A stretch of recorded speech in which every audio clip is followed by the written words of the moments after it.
Jimmy Cook, Eddie Garrison, Jake Query. Thank you. Here's how you know that you have probably the best team in college basketball. Number one, you win big games on the road against top 10 teams, right? Check. Number two, you run the table in your pre-conference schedule against upper-level competition that is running towards the top of their respective conferences throughout college basketball. Check. Number three, you have the National Player of the Year who is embarking on becoming and about to set out to become the first repeat National Player of the Year since the guy that was the most valuable player of the only other NBA All-Star game to take place in Indianapolis, which was, by the way, 39 years ago, in Ralph Sampson. You have a loaded roster of players who are totally bought in, and you, yes, last year, I realize, fell short in the NCAA tournament. That's the understatement of the year. But you were a number one seed in the tournament, and you appear poised to do that again. But on top of all of that, on this Tuesday of Query and Company, yes, it's only been a few hours ago, so many of you might have already heard it. But this morning I got up, and yes, on Tuesdays I do get up before 11 a.m. It's the only day of the week that I do. But I do, although tomorrow I have to give blood, guys. Blood draw tomorrow, so I will not sleep tonight. I'm warning you now, tomorrow's going to be a sleep deprivation Wednesday. Is it because of the needle? Yes. You mean that I won't sleep? Do not do needles, but I have to tomorrow, and so I will have sleep anxiety all evening tonight for a blood draw tomorrow for the annual Dr. Mottman cardiological visit. Routine, by the way. But I got up this morning because I taped something in the morning, and I'm listening to the wake-up call with KB and Andy. And I know that yesterday a big portion of our conversation was about Mike Woodson and the Indiana basketball team and the futility and circling of the drain of that program. And I understand the frustration for Purdue fans that they have arguably the best team in college basketball. Yes, they're not ranked number one, but their resume is. And they're probably, at this point, unless there's a crash and burn, then they are headed towards being the number one overall seed in the NCAA tournament and going through Indianapolis and Detroit en route to the Final Four. There's a lot of sunlight on the horizon for Purdue basketball. And I know that for Purdue fans, it has to get old. I totally understand it. I totally empathize with it, that it has to get old in an era of dominance of Purdue basketball that you have to hear people talking and bemoaning about Indiana. And the only saving grace in that is that if the topic of conversation in local media is about Indiana basketball, at least it's about the fact that Indiana basketball is way underperforming and there seems to be zero light at the end of their tunnel. Train wreck, to borrow a term that Purdue fans. It is. Purdue fans are familiar with that meme, I right? meant mainly the train aspect of it. But yes, the train falling off the tracks. Yes, they are. And so I'm driving this morning, and I'm listening to Rick Carlisle coming on with Kevin and Andy. And I'm thinking to myself, okay, Pacers trade deadline upcoming. Pacers, Buddy Hield is suddenly like kind of not a cold streak, but tapered off a little bit and maybe is in the topic of trade discussions. And how much does his play of late hamper his play, his trade stock, or, are they really looking to move him? You will see. Andrew Nembhard getting more minutes at the starting point. Tyrese Halliburton in terms of the health of his hamstring. All kinds of storylines for the Pacers, who are taking on the Houston Rockets tonight at the Fieldhouse. And with all of that, here's the thing for you Purdue fans. The way that you know that you have the best team in college basketball, yes, ranked second now, but the best resume, the most intrigue, and the most interest about you, is that when an NBA coach is doing a weekly morning radio hit that he does each and every Tuesday at 8 a.m. with Kevin Bowen and Andy Sweeney, Rick Carlisle, who, yes, indeed, Purdue fans watched knock Indiana out of the tournament in 1984 after they had beaten North Carolina, and then they went and knocked off Indiana in the regional finals 50-48.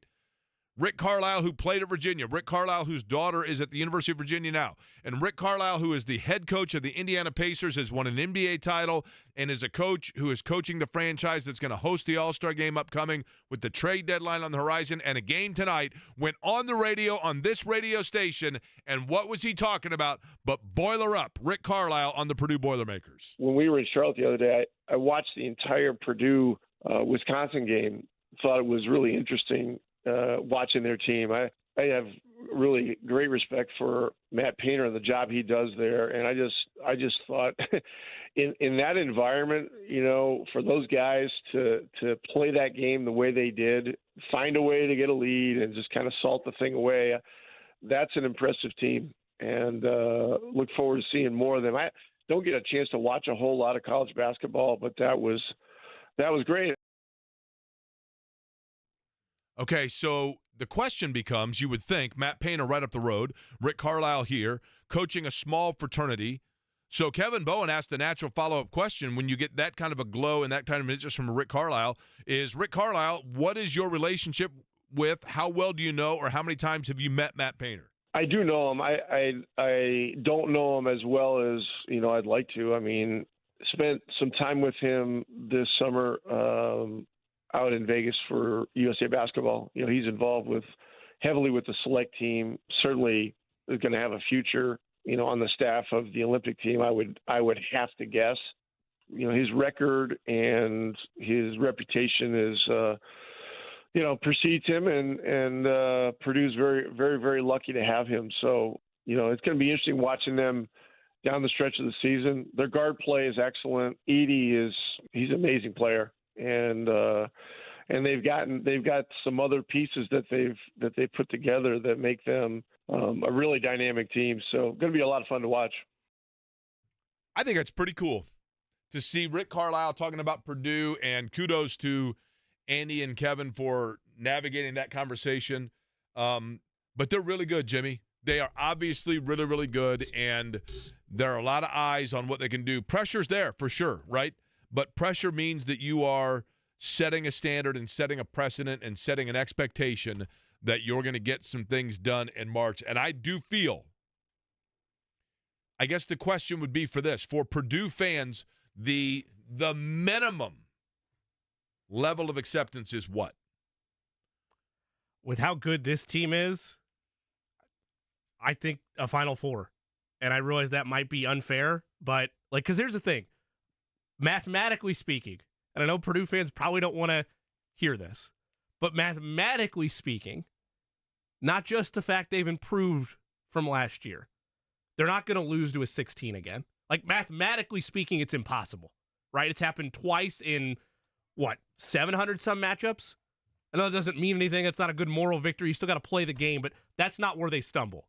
If they stumble this year, it's round of 32 or beyond. So for a fair bar, I think they're a second weekend team. Indisputably, they're a second weekend team, unless it's just a crazy draw in a 1-8 or 1-7. So yeah, my bar's probably Elite 8 or Final Four for this group. By the way, this from, and we need to reference this more, so I apologize that we haven't. In the break room right now, that is our fancy term for the YouTube chat. In the break room, Ellie says, winning in the first round is the barometer. I get it, right? I totally get it. Also, Broken Colt says that he's got it worse than me because he's getting snipped tomorrow. I thought that the whole objective of that procedure was, if you're a sports fan, was to plan it around March Madness, right? Correct, yes. Or the Masters. Now, in the case of Derek Schultz, he planned that procedure, and we're talking about, for those that are not familiar with the vasectomy, for March Madness, and it just so happened that he got it done in 2020. So there were no games. Now, I have a friend, when it comes to getting the snip, buddy of mine that I grew up with, I'm not going to say his name as to not embarrass him, but a lifelong friend of mine, grew up with him. He now lives in suburban Chicago, but works in downtown Chicago. And he went to a clinic in downtown Chicago that was like a big, reputed, like that's where his doctor was. So his like really good buddy down the street was like, man, I also, they planned it together to do the snip and then watch, I think it was Masters, to watch the Masters together while they recovered from their vasectomy. So they went to the same doctor downtown. Well, like a week or so after, maybe it's 2 weeks after, I don't know what it is, but you have to take a sample in to make sure that everything that the procedure took, okay? So it's like 45 minutes from where my buddy lives to the doctor. So his wife was going to take in the sample, and the neighbor down the street says, oh, since you're doing that, here's the brown paper bag, can you take mine as well? Fine, because it's safe, it's an out-of-the-way expenditure. So she goes to the doctor's office, to the clinic, walks in, and they say, can we help you, ma'am? And she says, yes, I'm here to turn in some post-vasectomy samples to make sure that everything took. And they said, okay, great. And she goes, here's my husband's sample. Oh, and by the way, and here's my next-door neighbor's. I'm sure that looked good, right? They're like, wait, what? Okay, we won't say anything. Look, back to the situation with Carlisle and Purdue. I thought it was a fun conversation. I thought it was very complimentary of Matt Painter and Purdue. I was a little surprised because I don't think we got him in trouble by replaying that, but I thought that NBA coaches were not allowed to talk about college players specifically. I don't think he talked about Edey in terms of his NBA prospects or playing for the Pacers. Maybe that's where that line is. Carlisle would certainly know that. Yeah. Do you have a bar for them, by the way? What's that? Do you have a bar for Purdue? Listen, college basketball today is so wonky, and it's so unpredictable, and there is so much parity that realistically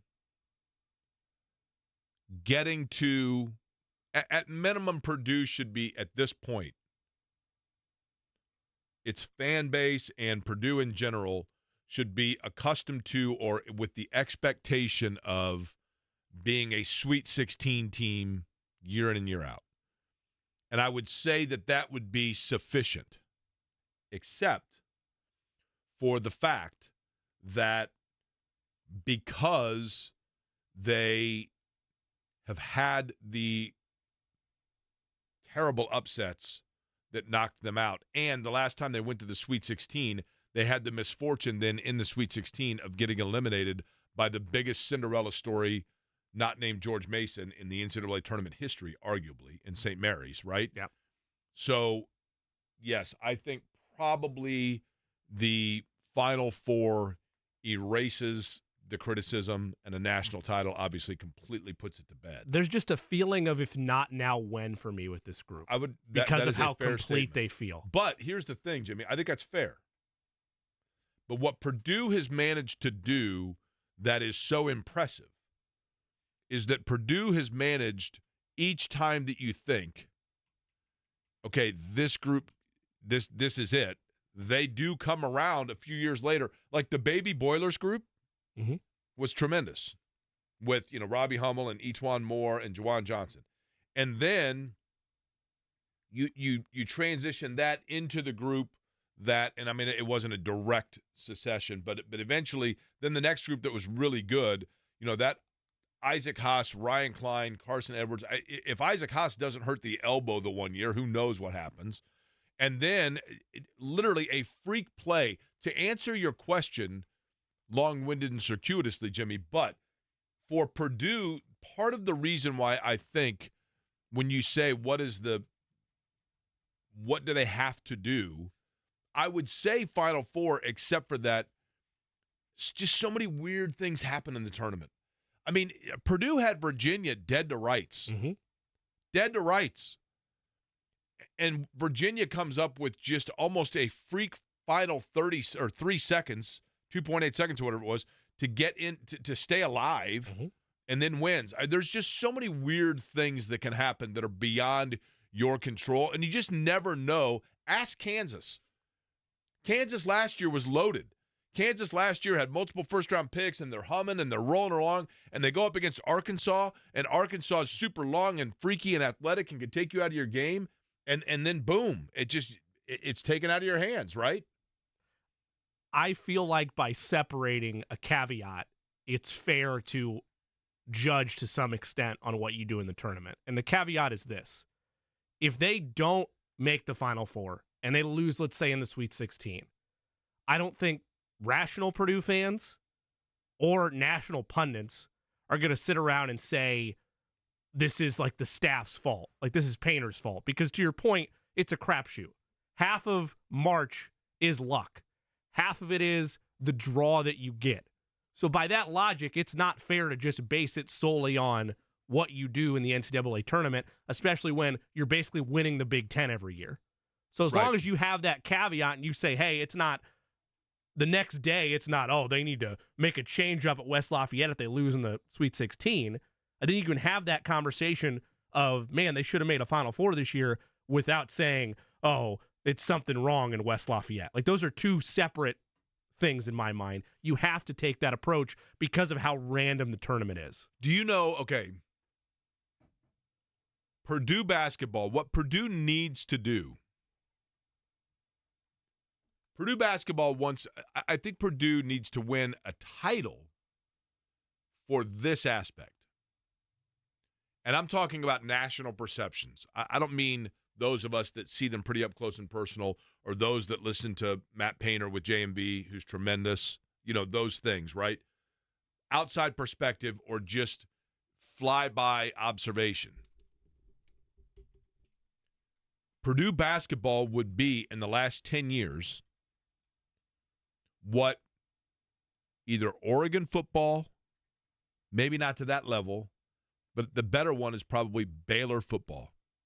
You remember when Baylor went through that period where they were like 9-0, 10-0 every single year, and people were getting excited about Baylor, like RG3's winning Heisman's, and they had the one meme of the guy that looked like, Conan the Barbarian with like the face mask that had like 9 different things on it, and it was like, holy cow. And Baylor was like sexy. Baylor was winning games. They were blowing everybody out. They're beating people 62 to nothing and 60-3, and they're just steamrolling. And everybody's like, I'm not taking Baylor serious. Come on. Baylor? Like, Baylor's like a good school that I think it's in Waco, but it might be in Dallas. I'm not sure. Maybe it's in Oklahoma. I'm not positive. And they got really good like 10 years ago, and they've been really good. But when it comes down to it, once you get to around Thanksgiving time, Baylor's going to be unbelievable, and then they're going to go up against Oklahoma or Texas, get beat, and we're never going to hear from them again. And I think there are probably fans of college basketball that think that. Right now there's some guy sitting on his couch with Funyuns all over him in Flagstaff, Arizona, or some like 2 college kids in like Tacoma, Washington, and they're like, Purdue. I think Purdue's cool. Like they're pretty good, and they've had some good players, and I mean, they just steamroll people in November and December, and I think is it in Indiana? It might be in Michigan, maybe Illinois. I'm not positive, but, they're good. But then the tournament rolls around, and they end up getting beat by somebody, and you never hear from them for another year. I think that perception is out there nationally about them. But I'm telling you, this one, Jimmy, feels different. It just does. To your point, it does feel different. And the reason it feels different is, as we talked about yesterday, Zach Edey, in off days now, Purdue feels like they have the tools in their toolbox to figure out how to offset when the Pistons aren't totally firing. You know what I mean? And this feels different. I would throw, maybe not to the same extent because the success rate was different, but Scott Drew dealt with the same stuff at Baylor. He goes, 18 years there before they finally break through and win a national title. And they had not had the same level of conference dominance that Purdue's had underneath Matt Painter by any stretch. And they won 1 or 2 regular season titles in that span, and they ended up being an NIT team once or twice as well. The same stuff was said about Jay Wright at Villanova to a lesser extent. Totally. Because, again, they would always be a tournament team. They also did not have that's the separator between Matt Painter and a lot of these guys. The consistency in the Big Ten. Like, I know national titles are what national pundits care about the most, and what IU fans always throw back at Purdue is look at the banners and all that. But and when we discuss that, the diatribe, the uselessness of that in the modern era now, but none of those coaches had the regular season dominance that Matt Painter's had over this stretch. They would be tournament teams, but they would always have letdowns and slip-ups, and then they finally break through, and the conversation shattered, especially if you win it all. Like, if you win it all, and there's no debate about this, if there's a national championship banner in West Lafayette, the IU banner conversation stops. Because now it's, oh, great, you have 5 of those things? Well, when's the last one? We have one this century. Like, it flips everything. It doesn't just flip things nationally. It flips the local conversation because there's something of substance that you're able to point to now in West Lafayette. That's fair. Doesn't erase all of the history, but it changes who has the most recent say of dominance. You know, the question, I guess, becomes, and I think we're probably going to talk to some people from Purdue this week before the end of the week, but just to ask the question of, like, how much does that pressure now weigh on them, so to speak? You know what I mean? And, you know, the expectation, Purdue and Indiana both are programs that right now, and they're going to face each other on Saturday, Purdue and Indiana are both programs that are a little bit haunted by their past. Purdue's haunted by their past because the players are constantly reminded of the shortcomings of it or the lack of the quote-unquote banners. Indiana's haunted by its past because there are too many people that are content with where they are now because there is a link to the past.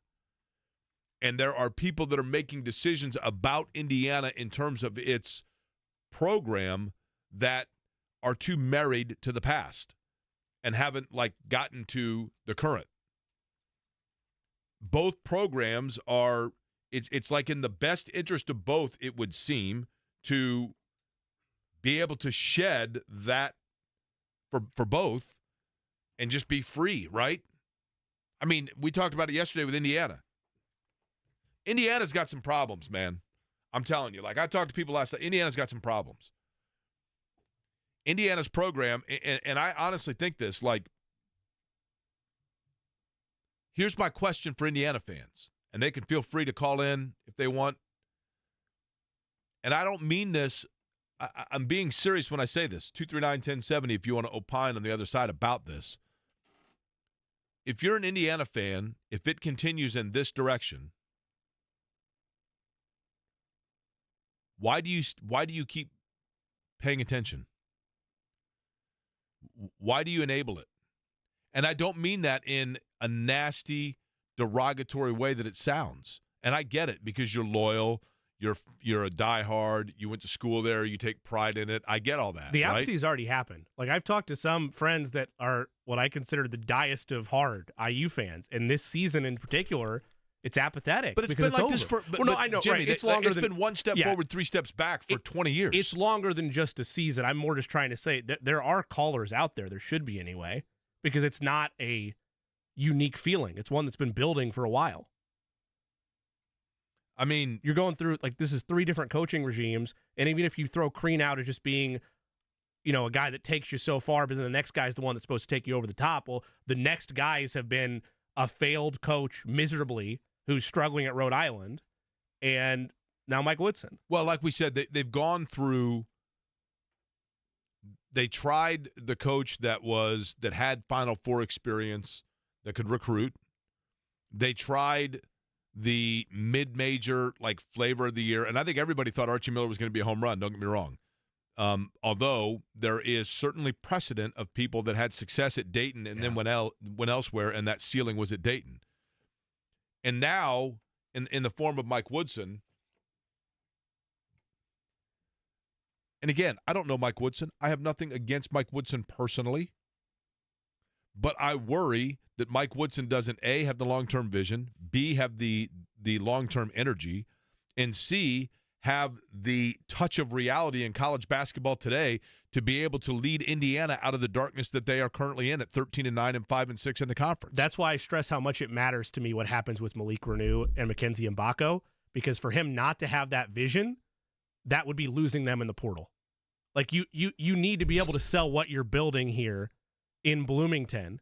And hey, I know this is a rough patch, but stick with me. If you can't retain that when you're supposed to have the bells and whistles of the NBA and be able to sort through and have a light at the end of the tunnel, if players start leaving, I'm out. Like I don't see the vision anymore. You know what I mean? Right. Even in today's sport, you shouldn't. I mean, sure.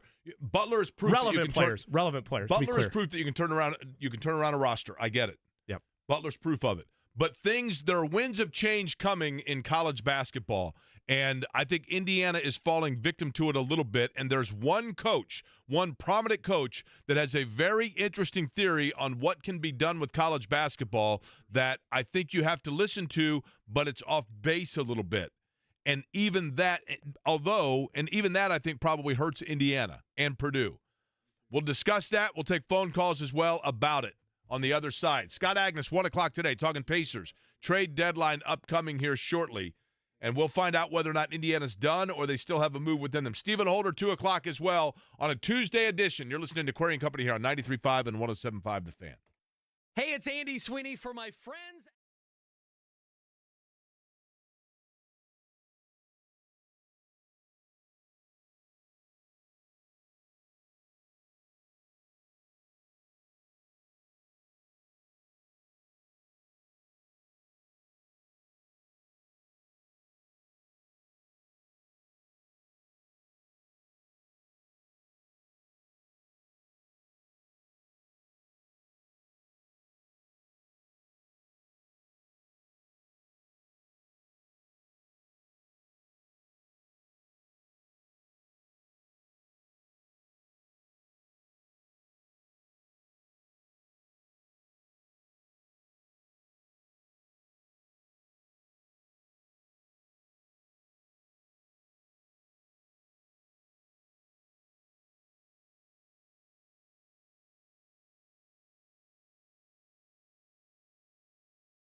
Peace, if you have not heard, and condolences to, not like they're listening to the show, but obviously to those who were fans of, friends of, family of Toby Keith, passing away at the age of, I believe, 62 or 63. He was diagnosed or announced I think about 18 months ago, a diagnosis of stomach cancer, and passing away, his family announcing earlier, I believe this morning, Toby Keith.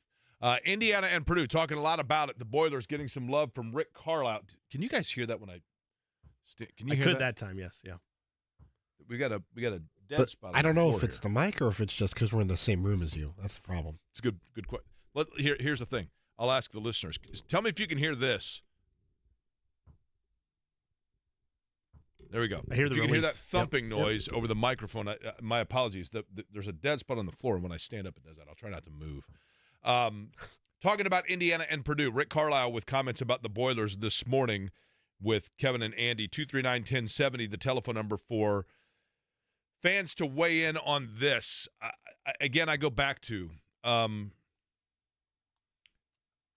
I'd like to know at this point, because I do have huge concerns about IU. I do. I don't about Purdue. I think Purdue is really good. I think Purdue has put a Band-Aid on the things that were affecting them a year ago.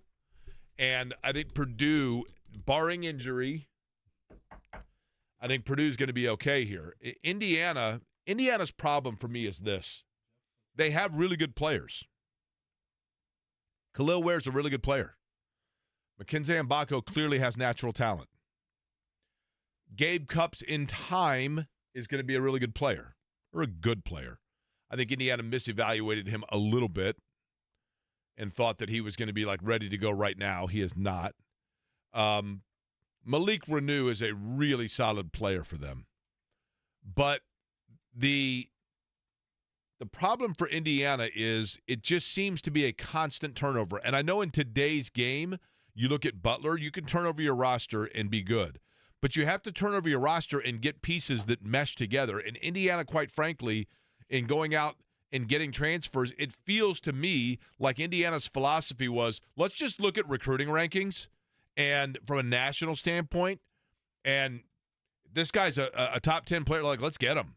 And they didn't necessarily look to see how they meshed and built together.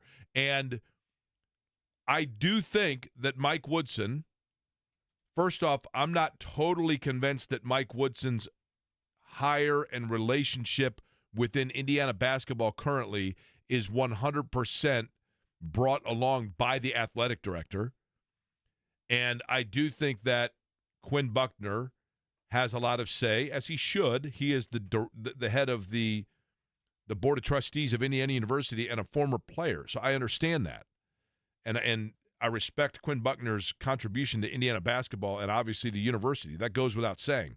But I think that Buckner, it was really important for him for Woodson to be there, and that's part of how Woodson's there. And as a result of that, I don't know, because I don't think Mike Woodson is going to want to walk away anytime soon. And I'm not saying that they're at the position right now of, like, fire the coach right now. But I don't see where things improve, because I think Ware is gone. I think possibly Mbako's gone. Yes, you have another big-time recruit coming in from Montverde, but if I'm not mistaken, it's the only commitment they have right now. And, yeah, you go the transfer portal and whatever else. You know who doesn't use the transfer portal a lot? And, yes, they used it to plug a hole. But you know who doesn't rely on the transfer portal right now? Purdue. You know who doesn't rely on huge NIL funding? Purdue. You know why? Because Purdue recruits to Purdue's needs, and Purdue recruits to the character and the kind of player that Purdue feels is best. And Matt Painter will say to you, look, I don't buy into like the rankings and everything else, because I go and I watch a player myself to see what they can do for Purdue. And then I sell them on what they can do for Purdue. And as a result of that, you get Trey Kaufman-Renn and Caleb Furst, and guys that probably at a lot of different schools would have left because they weren't. Caleb Furst is Mr. Basketball. Trey Kaufman-Renn is like an All-American type recruit. And they come to Purdue, and they're within a rotation. And they're totally cool with that. You know why? Because they were recruited based on the character that Matt Painter wanted to see for them to be part of a program, as opposed to they came there because, and I'm not saying they didn't get NIL money, but in the case of Khalil Ware and Mackenzie Mbako, who are both wonderful talents, but they're at Indiana because Indiana gave them the most NIL offer. Let's be real. But one of them wasn't a transfer. Let's be real. Well, only one of them was a transfer, though. But and understood. they did it to plug a hole. But They did it to replace Trace Jackson Davis. What I think happened. But what I'm saying to you, Jimmy, is Mackenzie Mbako and Khalil Ware, do you think those guys are like, look, I'm coming in to like Met, and I'm not picking on them as individuals.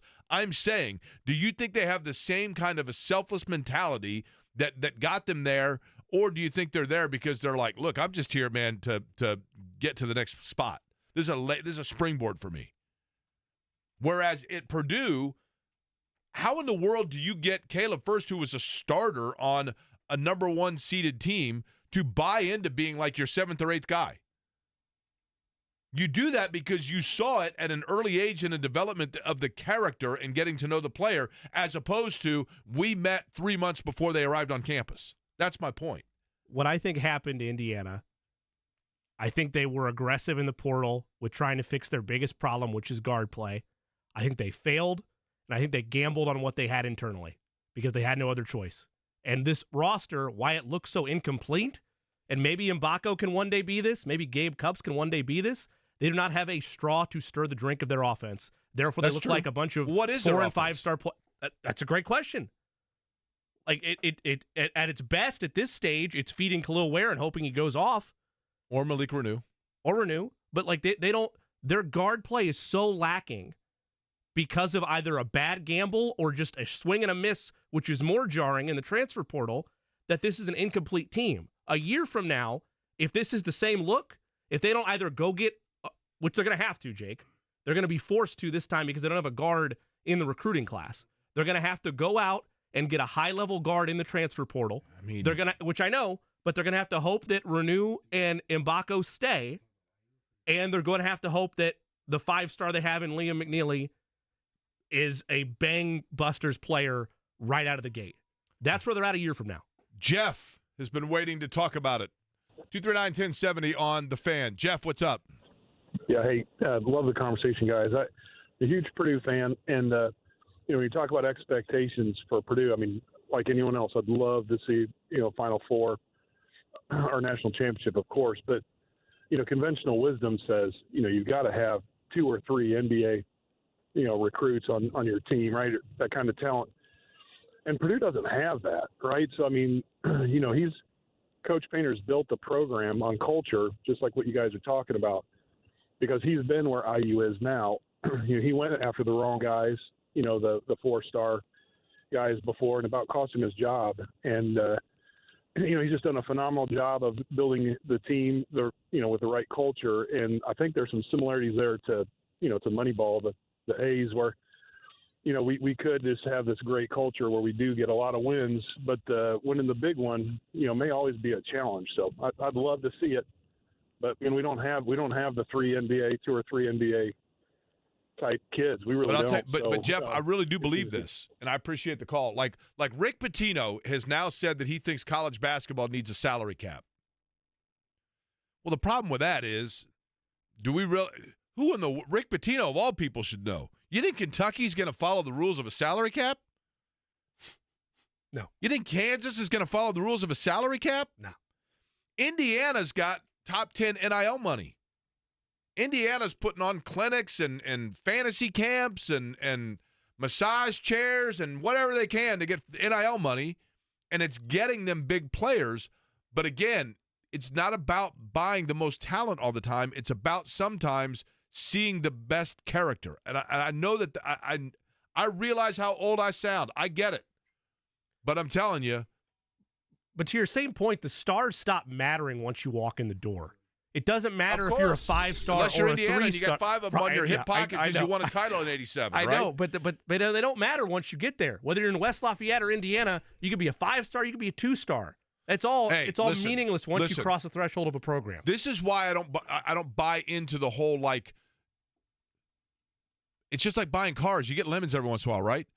I'm telling you right now, I remember, and I'm not kidding you, I looked when this guy was a freshman. Again, nothing against any of these people as people. I don't know this kid. He might be the nicest kid in the world. I know his high school coach said he's a nice kid. But I remember when Christian Landers showed up in Indiana, and like there were people doing cartwheels and backflips down 17th Street in Bloomington because they're like 5-star point guard, number 1 point guard in America, and listed as the 7th pick in the NBA Draft.net lottery as a freshman. That guy can't guard me. He can't get off the bench at Western Kentucky, and he's like 23 years old now. He's averaging 4 points and 2 assists a game for Western Kentucky, and people thought he was going to play in the league after a year at Indiana? Come on. Jeff, waiting patiently. Hi, Jeff. How are you? Yeah, I hope today's show is just all Jeffs calling in. That's right. That's right. We're going to go to Lafayette next and just talk to the high school. Correct. Yeah. So I feel like I'm a good mediator for this because I went to Ball State, but I have family and coworkers that have gone to IU and Purdue. All right. You are the judge, Jeff. How's that?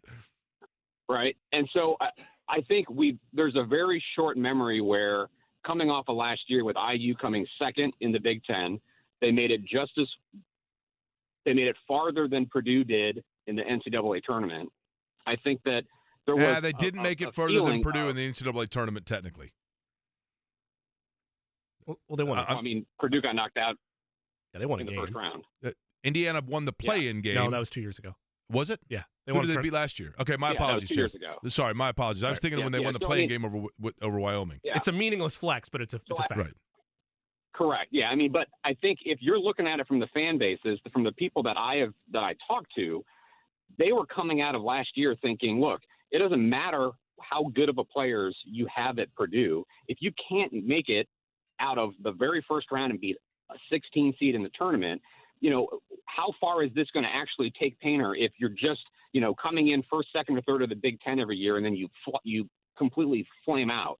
Where I think as an IU fan right now, maybe you're looking at this year and saying, hey, we lost 2 people to the NBA. Let's take stock of this year. And if next year turns out just as bad, then I think Woodson is really going to be in trouble. That's fair, Jeff. I mean, I agree that Woodson's real ultimate measuring stick comes, and I apologize on the misstep there. There's no doubt that next year is the big year in terms of Indiana, but what I'm saying is right now, man, I mean, unless the transfer portal hits big for Indiana, I mean, I think they're going to lose Khalil Ware. I don't have any information they're going to lose Mbako, but it would seemingly make sense that they could. And then you're probably going to have a couple of transfers. And bottom line is that the guards they have right now aren't any good. They're not any good. They're not. And they don't show signs of being any better next year. And they have one recruit tough. coming in, that's right? That's tough for me to say about Cubs. Like he shouldn't have been asked to be in this role in the first place. But he's a freshman. There are people in Bloomington on staff that said to evaluators that Gabe Cupps was going to be better this year than Braden Smith at Purdue. Well, that's insane. That's a total misevaluation. It is. No argument. Gabe Cupps is a nice, solid, hardworking player. Truth be told, Gabe Cupps' best course of action probably should have been to go to like Ohio University for 2 years, log a gabillion minutes, and then transfer into the Big Ten. He ain't ready in the Big Ten right now. He's just not at least not consistently. He's not terrible. I don't disagree.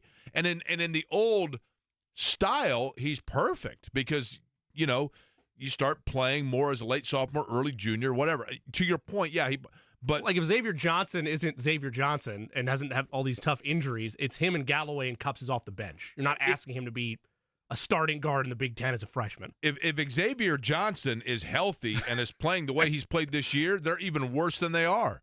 The fact that guy's still on the roster is an indictment on Indiana basketball. The fact that Xavier Johnson's gotten like 3 different chances. He snuck out of a hotel in Chicago and went out and gallivanted around the city past curfew. He drove 90 miles an hour up Walnut. He's had multiple technical fouls. He's the ninth oldest player in Division I college basketball and is older than half the Indiana Pacers roster.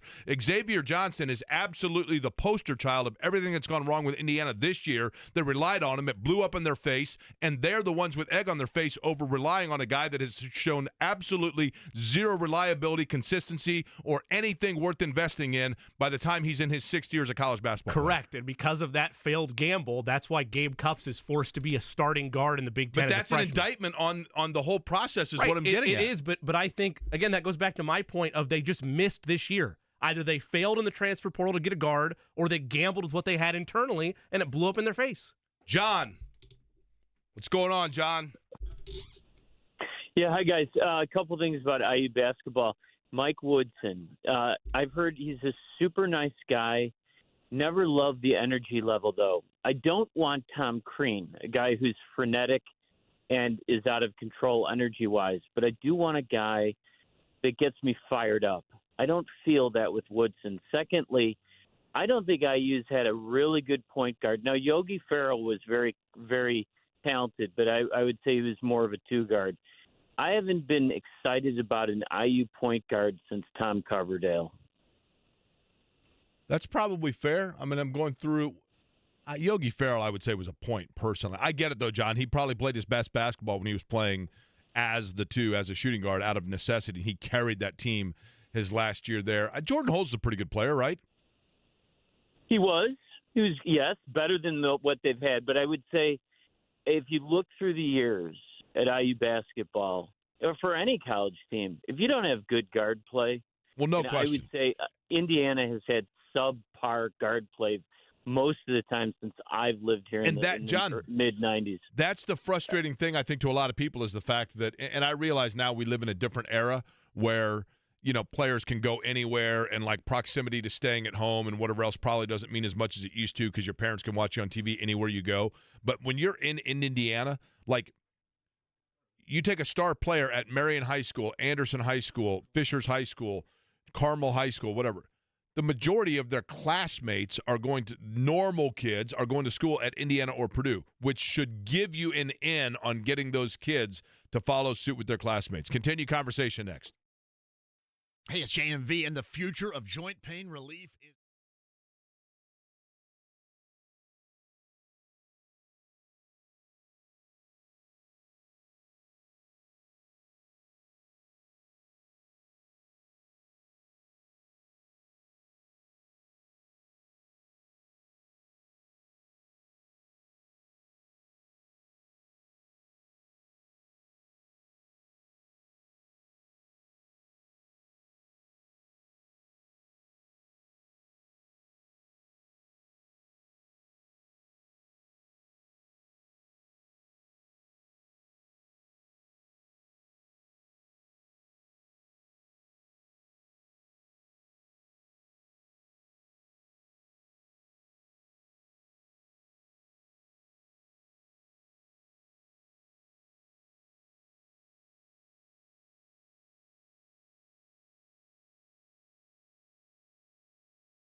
Good conversation about the Boilers and the Hoosiers and the state of both.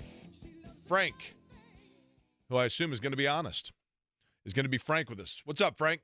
Hey, how you doing, man? I'm all right. How about yourself? Oh, man, y'all killing me on this IU Purdue thing. I went to IU for 3 years. It takes time to rebuild a program. I'm not saying Mike Woodson is doing a great job. I mean, he's got his issues, but you knew when they lost players last year, they lost Miller, the center, the guard. Then they lost guys off the bench. They had to rebuild. He went to the portal. Here's the thing, and I don't mean to cut you off because I get your point, and I'm not saying it's not a valid point. I totally agree with you, Frank. If Indiana was rebuilding a program and you saw that there were like the Pacers, if you saw that there was a building block, right? Like, okay, they've got a centerpiece and then they're going to build around that. Who's Indiana's centerpiece? Who's the building block? Who's the foundation that they're going to build off of? Well, right now it's where if you think about it, he's gone. He's there right now. Understood, but what I'm saying, so he's there right now, and they're 13-9, 5-6. They're not going to make the tournament, and then he goes pro. So then, what do? I don't think he's ready for the pro. I'm not saying he is, but he's going pro. Well, I'd have to see it. I don't think he should. Frank, I'm telling you right now. How old a guy are you, Frank? I'm 59. 59. All right. What side of town you live on? I'm on the north side. North side? Okay. Yeah. Okay, here's the thing. What high school, Frank? Tech. Ooh, man, wait a minute. Did you know trying to think, sectional finals in 91, man, Tech had I think it was the Reeder brothers that were really good. But anyway, So here's the thing. If Khalil Ware returns to Indiana next year, you call this show, we will meet on the north side, restaurant of your choice.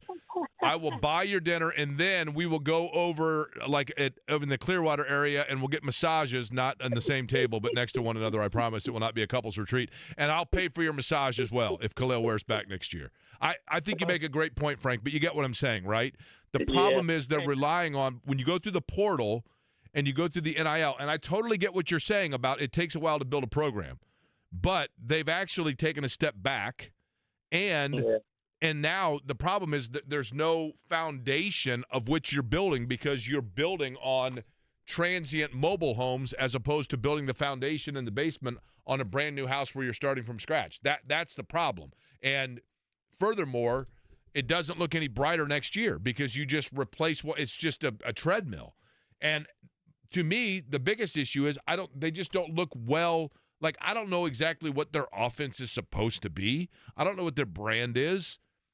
And they're going out and you're losing at home by 14 to a Penn State team that's lost its leading scorer and is under 500. They don't look prepared. They don't look like they have preparation of what's going on. If you're looking a year from now, I would be enticed if Renew and Mbako are back with the idea of them bringing in Liam McNeely and seeing what he is and them going to get a high-quality guard in the portal because they don't have one right now. Fair. I mean, fair. But you're building around Mbako at that point, I would think, in terms of players that were there a year before. I think that's... Let me ask this one question. How did Xavier Johnson potentially impact the ability of getting a guard in the portal? Because if Xavier's coming back and there's Trey Galloway, there's your two starting guards. And right, so why would somebody come in? Right. Yeah. That's fair. And that goes back to my point where they kind of shot themselves in the foot. Okay, my point is this. If you are reliant on Xavier Johnson, after everything he's put your program through, if you put all your eggs in one basket of Xavier Johnson, then you absolutely don't sit there and turn around to me and ask for a Kleenex when you've got the powder all over your face because it blew up on you.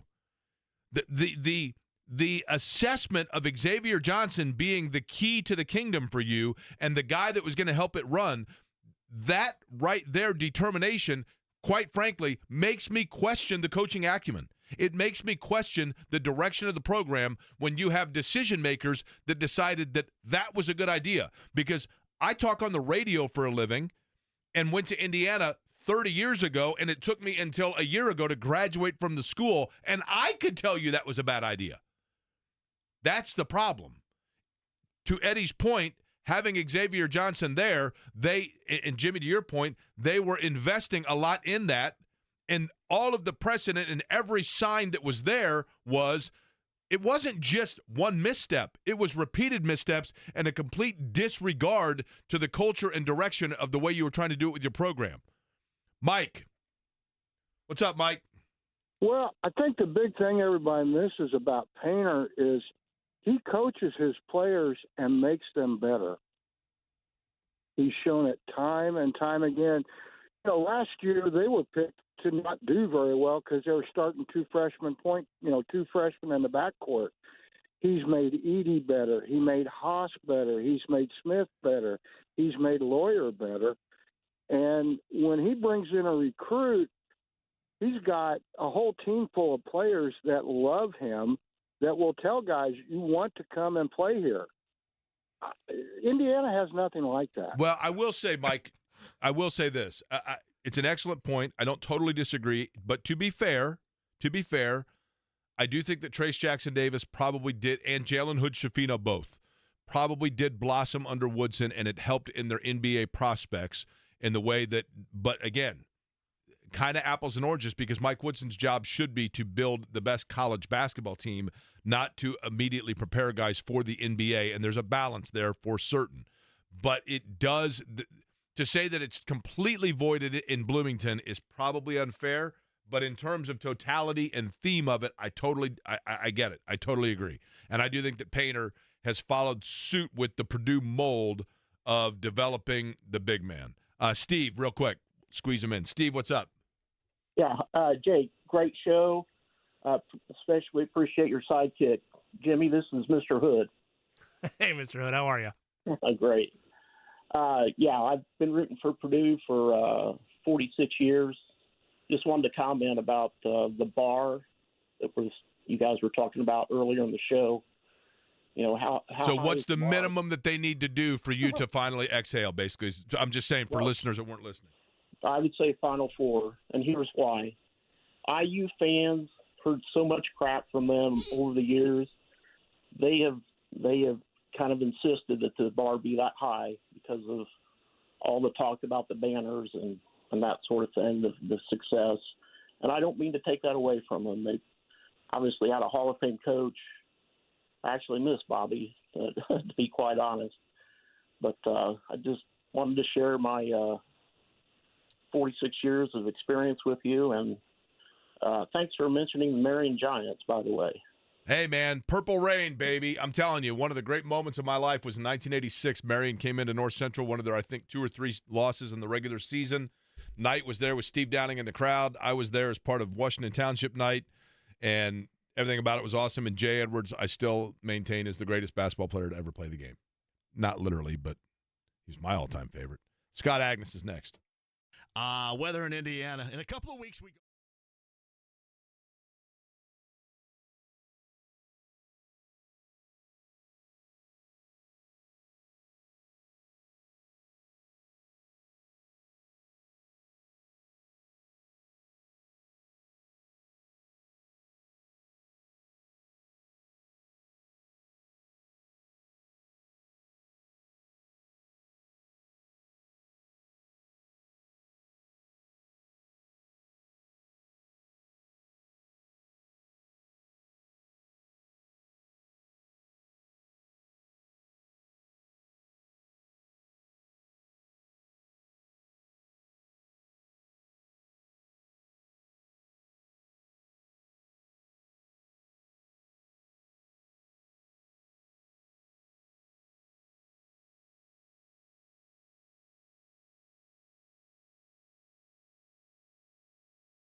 night at Gainbridge Fieldhouse, taking on the Houston Rockets. One of my favorite trivia questions, which I've said on this show many, many a time. And I'm going to put Scott Agnes on the hot seat right now. Scott Agnes, are you ready for a trivia question that I'm not trying to set you up for looking out of the loop? But this is one of those things you either are going to know it or you're going to be like, I never knew that. Unless you listen to this show, because we educate and entertain on this program, Scott, right? And I've mentioned this under the entertainment category, or excuse me, the education category, never the entertainment. So I will allow any of the three of you to chime in with this answer. We'll do this in Alex Trebek variation. You ready? It is the reason that Houston's basketball franchise is known as the Rockets. Yell your name if you know the answer. Any of the three of you if you'd like to guess. It is the reason that Houston's NBA franchise is known as the Rockets. Crickets here? NASA. I have no idea. That's the obvious answer, right, Jimmy? Yeah, I just thought I would say something for the sake of the group. But yes. I'm sorry. You didn't say your name first. You needed to ask it in the form of a question. What? Who? Scott, what is NASA? Thank you. Ooh, Scott. That is incorrect. The correct answer is that they were originally the San Diego Rockets, and the owner of the franchise had his money invested in a company that made warheads for rockets. Thus why they were the San Diego Rockets. And after 1 year, they moved to Houston, which just happens to be the headquarters of NASA and the most appropriate franchise move of all time, right? There you go. Absolutely. And we all know, given the fact that you asked that, it was not going to be the most obvious answer. That is correct. Very good point. Okay, now, Scott Agnes, my second question for you. Are you ready? Bring it. This is not in the form of a question, but rather true-false, okay? Every year on St. Patrick's Day, which this year, by the way, falls on a Sunday, please plan accordingly. Every year on St. Patrick's Day, Shannon and I go to the same bar on the north side and have a beer to celebrate St. Patrick's Day. When we are doing that this year, Buddy Hield will or will not be an Indiana Pacer? That's not a true and a false question, is it? I'm sorry. Buddy Hield will be an Indiana Pacer. True or false? Thank you. I will say true, because right now it's going to take a willing partner. It's not as if the Pacers are actively shopping him, but I think we're getting to the point here where the writing is all on the wall about his current status and the future. And coming off, Jake, a game where he played a season-low minutes, where he's no longer a starter, where he's coming off the bench. He has not been able to produce. I think he's had 3 points in each game for 4 of the last 8. That's not the guy they know they wanted and that they're paying $20 million a year for. So if you had to, like you did ask me, I think it's trending towards no, but that would be the most likely candidate, obviously, that something would transpire here over the next 48 hours. Scott, is there anything to be said that perhaps his struggles are more indicative of, A, the absence of Tyrese Halliburton and what's being asked of Buddy and subsequently the rest of the lineup during the absence or during the absence combined with the minutes restriction tease that's been going on the last couple of games? That combined with the fact that a veteran player, this could be just a slump. Once you get to the All-Star break, maybe everything is back to normal for him in the second half of the season. Do you get that sense when you look at him, or do you think this is a larger, perhaps, decline happening with Buddy Hield? No, I definitely don't think it's the latter at all. I wouldn't even call it a slump. I think, too, what you were getting at, it's a multitude of reasons here, starting with a decreased in role and a very different role. He's playing less minutes, so you're going to produce less. He's also playing alongside Tyrese much less. And we've seen over Tyrese's career now in year 4 together that Buddy's most productive with those two on the court. And I think one thing probably many of the Pacers would like is kind of just a clarification of roles and where they're at and what's being asked of them, because we've seen things in flux right now. It feels right now a little bit as if they're it's kind of like November where they're trying to establish what they're doing in the past in terms of playing time and all of that. And what I mean by that, too, is, right, you have Tyrese starting, then you don't. Then you have him back in the starting lineup. Shepard was playing a lot. Then T.J. McConnell's back into the fold. I think so much of that, and Buddy, like myself, is such a man of routine, and I think you threw him off his routine a little bit, and that's that combined with a decrease in minutes are the two biggest contributing factors. I really don't view it as a slump, though. Here's what I've wondered, Scott. I think that we oftentimes, myself included, we get caught up in vacuums. We forget about totality. We look at like 4 or 5 games in a vacuum and we go, that's who this player is right now. You know, Jeremy Lin made a ton of money off vacuum, right? Has Buddy Hield's trade value decreased because of the decrease in production from him? Or do teams look at it in totality and still say, might be in a slump now, but still elite level, quick-triggered shooter? Yeah, I think it's the latter in this instance, Jake. And the reality is, too, you got to consider the big picture here. Is one, he's owed $20 million, so to make a trade work, you got to be able and willing to send out something that would be able to match that right now. And right now, teams around the league have kind of been reluctant to make trades, and I think you're seeing that in large part, one, due to the play-in tournament. So many teams are kind of still right there, like Golden State, who will be here on Thursday, is just one game out. They're in 12th. They're one game out of 10th, which would put them in the play-in tournament. And with the Warriors, who knows? If they win 5 in a row, they might be up to 6. And so that's slowed kind of the trade market, I believe. And then also with Buddy, he's in a contract year, meaning if you trade for him, you want to know that to a lesser extent than Pascal, obviously. But you want to know what it would take to kind of re-sign him. I don't see anyone out there that just kind of wants to rent him for the rest of the year. And in large part, that's also, Jake, because the new collective bargaining agreement is something that all these teams are trying to figure out. Only 13 teams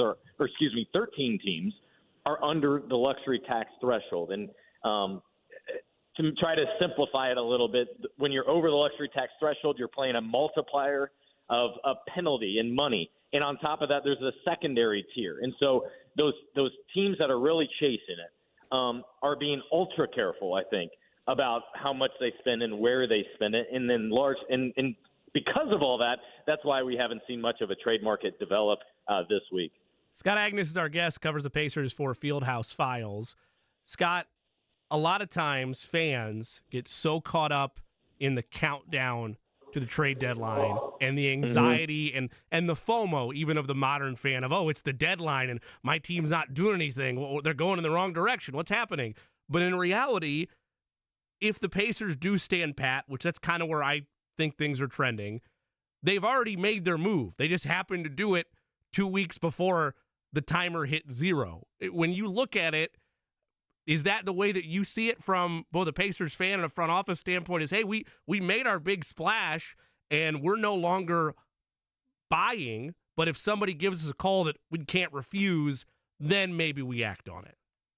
Yeah, I would absolutely agree with that, Jimmy. The Pacers got ahead of it and got a guy that they've been after for, I don't know, more than 10 months probably, in Pascal Siakam. So that was a huge win in its own right. So if they sit pat, I wouldn't be surprised. And on top of that, I couldn't criticize where they're at right now, because they got their guy. You try to get into the summer and then try to refigure out kind of the path that you're headed to next, because obviously bringing him on elevates you to another level, to the point where now playoffs aren't just good, they are the expectation. And more than anything, you expect for Pascal to put you into the top 6 conversation and out away from the play-in tournament. Now, there's 2 ways in which I could see the Pacers get involved here. One, it's if someone comes calling and there's a reasonable deal, like we discussed with Buddy Hield, for example, just because it just doesn't seem like that relationship will continue beyond June once that contract comes to an end. They had brief talks in the fall about trying to find something,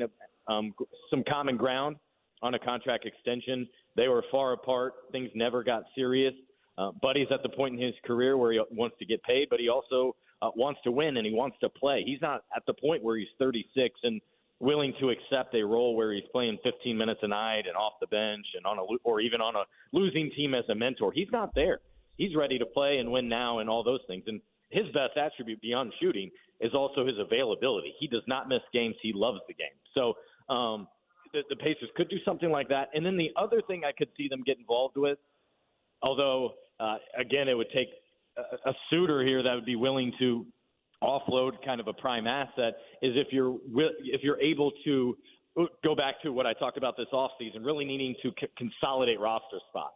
So right now you got a few excess power forwards. You have a few excess guards. If you could consolidate those into a sixth man, let's say, a key player off the bench, rather than having, three potential bench guys, that would be something that would intrigue me as well if I'm the Pacers. But right now, after the Pascal move, everything they do now moving forward, Jimmy, has to be with Pascal's future contract in mind, because Tyrese Halliburton's max extension kicks in this summer, and assuming things work out with the Pacers and Pascal, and I have no reason to believe they won't, that's probably another max deal that the Pacers will be on the hook for. So that's where Ted Wu, the vice president of cap, basically for the Pacers, really has to get his money's worth and try to maximize what he can do with this roster. Yeah, I mean, the reality in terms of Pascal Siakam would be this, Scott, and you know this, but I'm just saying this for listeners' sake. There was no assurance, by all account, that Pascal Siakam was a lock, stock, and barrel re-sign when they acquired him, but they would not have acquired him if there was an assurance that that was not a possibility. You get what I'm saying there? No, you're exactly. You're exactly if his right. agent had said, "Look, Pascal hates Indianapolis, he's not going to live there," they would not have made that move. But I'm in agreement with you. That seems it certainly all signs indicate that he is going to be a Pacer beyond this year. I mean, that seems almost indisputable at this point. Now, the question then becomes: is that enough? I think a lot of people look at it, Scott, and say, Halliburton, Siakam. Is everything okay there? Are you at a basketball game? Are you at practice? Was there a buzzer going off? Is there a fire alarm? What's going on there? Yeah, I'm at Gainbridge Fieldhouse for the Mad Ants G League game, first game of a doubleheader today. So I'm in the bowels of Gainbridge Fieldhouse right now. Okay, just out of curiosity, that game began at what time? 12:30. 12:30. So it's 43 minutes into the game. Can you go out and give us a score update by chance, or would you lose connection if you do that? Is there an illegality there? No, I'll go out and give that to you. No we have problem. the breaking news sounder, Eddie. We can do breaking news for this, Scott. When you have the score, let us know, and we'll do the breaking news sounder and get people updated on what's going on here. I'm ready. Okay. This just in from Scott Agnes. Mad Ants playing at Gainbridge Fieldhouse. Scott, do you have a score report for us?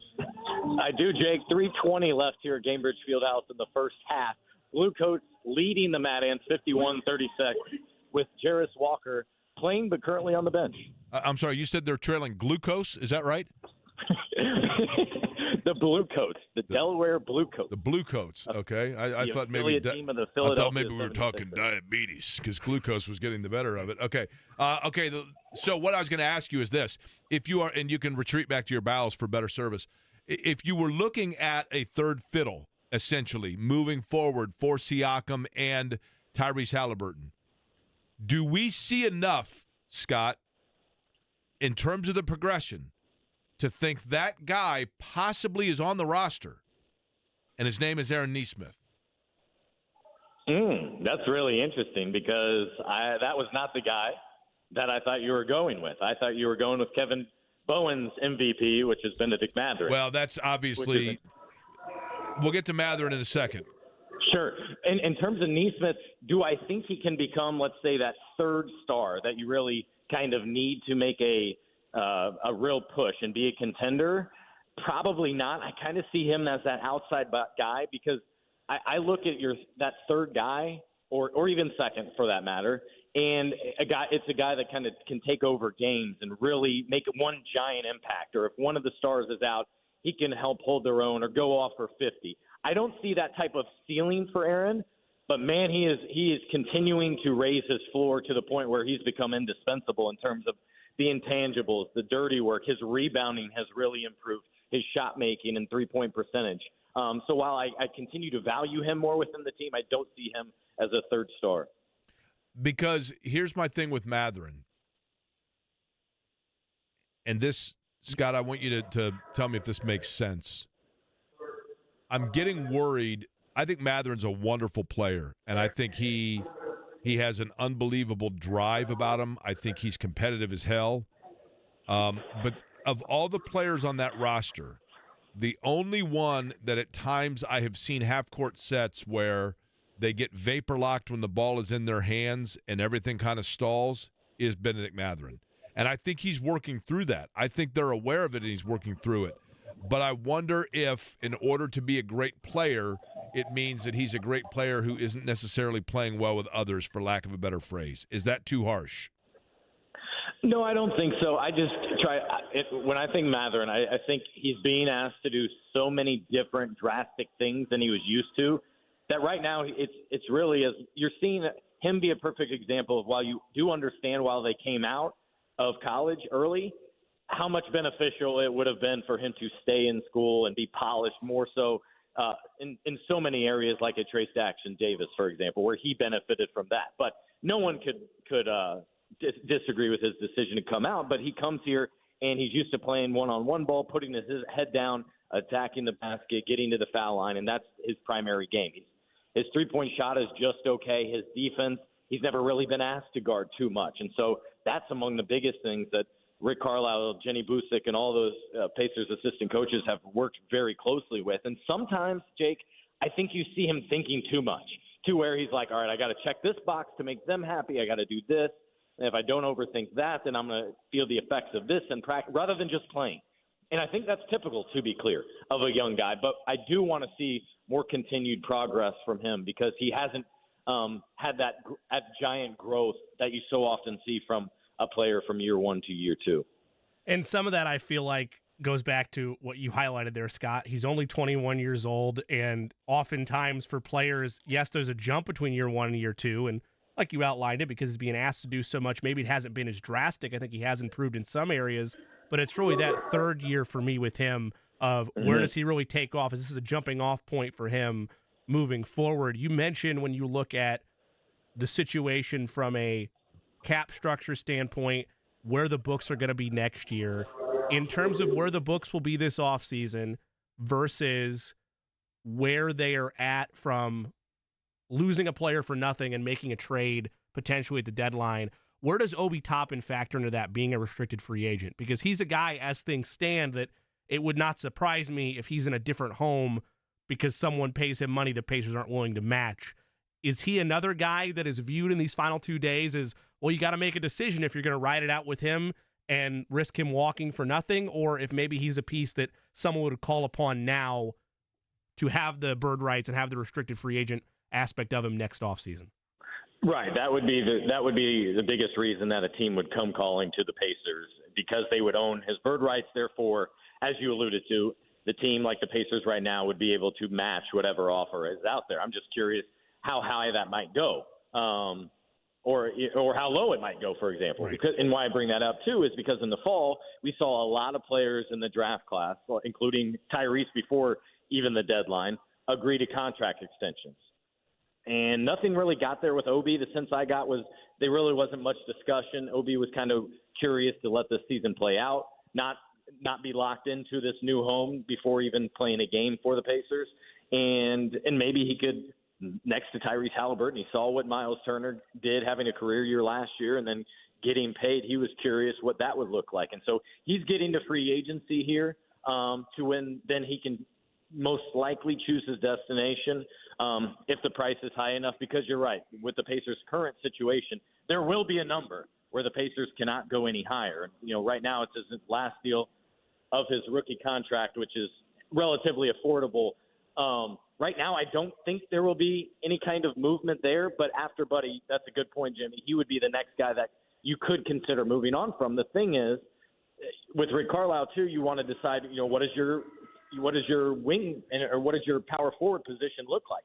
Knowing Pascal's no guarantee, but let's assume that he's back next year. Who's your backup for? Well, could be Jarris, but I don't think he's quite ready for that just yet. He's not getting real minutes here. You could do Nesmith, but if we see him more at the three, which I think he's better suited for, you want to have that backup four. So right now, I think it's more likely heading that way.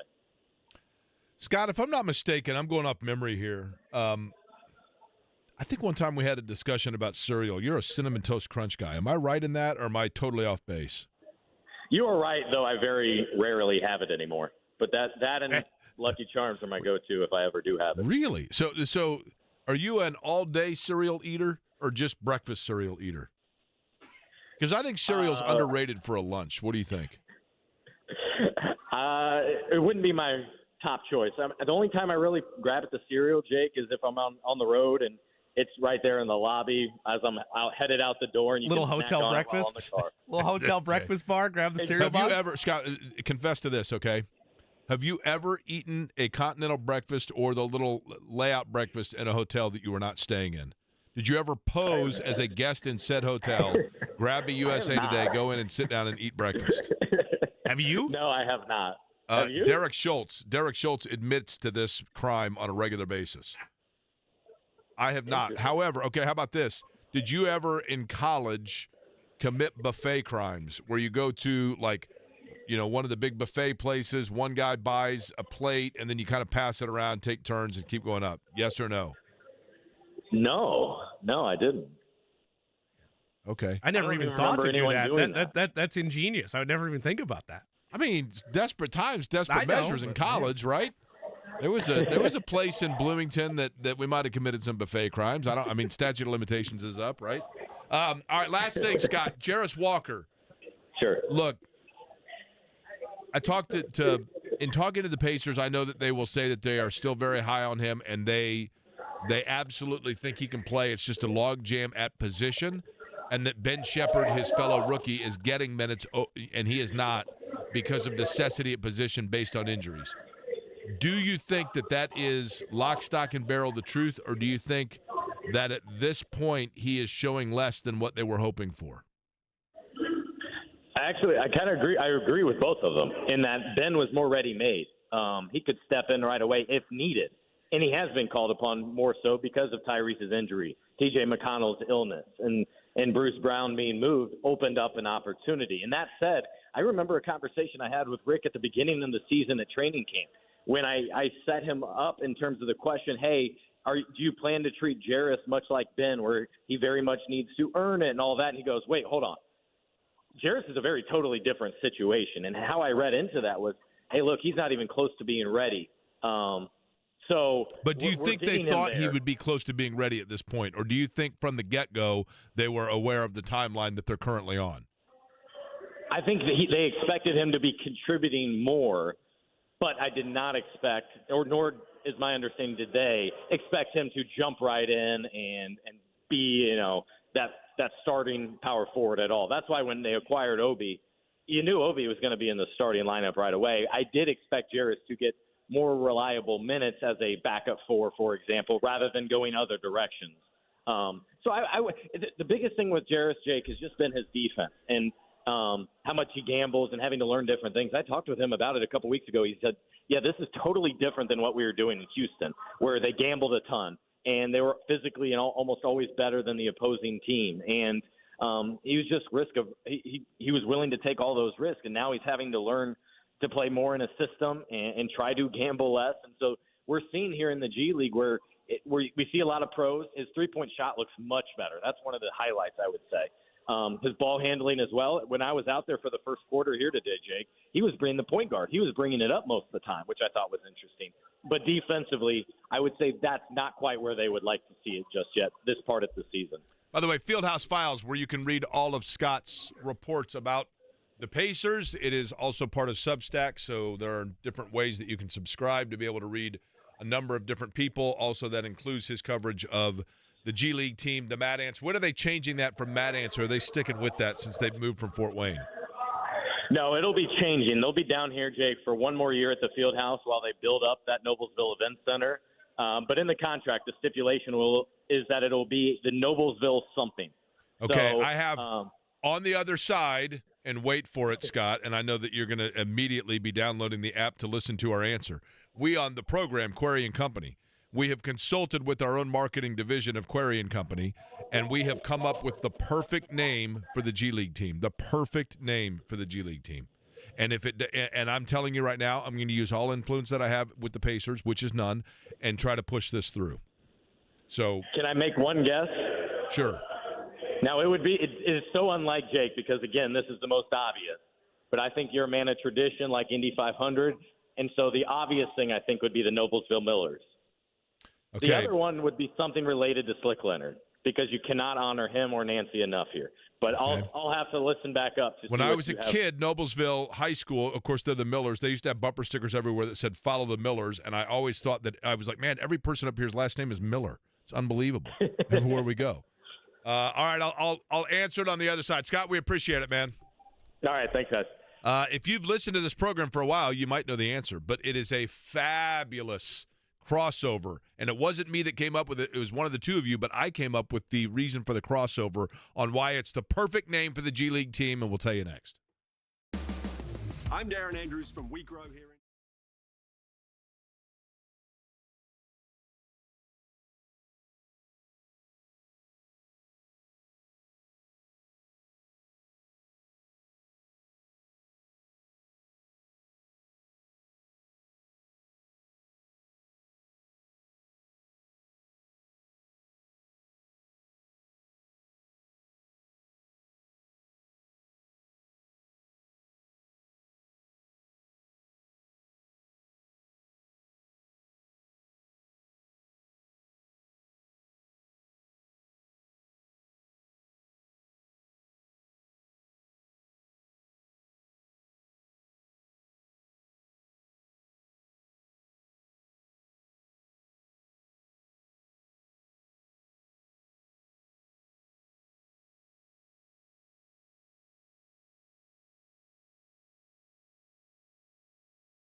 I oftentimes give tours of the paddock area. And you have to understand that when you are giving a tour, for example, if we are at, Eddie, give me a race off the top of your head that is not the Indianapolis 500. Daytona. The IndyCar race, please. Laguna Seca. Okay, thank you. So if I'm at Laguna Seca and I'm giving a race tour, I'm under the assumption that the vast majority of people in the Monterey, California area are probably there in some sort of a sponsorship promotion, or, that they're not necessarily diehards and it's their first experience with the race. And so in doing that, I try to speak in layman terms is the wrong word, but, in a language that's easier for everybody to understand. If I sat there and said, like, okay, here we are, this is the Dallara chassis, which obviously has inside of it a, V6 turbocharged engine, they're like, what are you talking about? So one of the stops on the tours we go through is the Firestone area. And, of course, Laguna Seca, as Eddie had just mentioned, you have two sets of tires. You have a softer compound tire, and you have the primary black tire. The softer compound tire, as I always explain it to people, and there's a tie-in to basketball and the Pacers, so bear with me. When I talk to people about the Firestone tires, what I say is this. Hey, you're at a road course race, so you're going to see the tires that have a red ring around them. That's called the alternate tire. What that is that is an already broken-in tire. Example given. Your blue jeans. You buy a pair of Levi jeans. They're hard. They're kind of stiff. You wash them a few times. You wear them. They soften up, and it's a lot easier to move around. That's how the rubber is on the softer compound tire.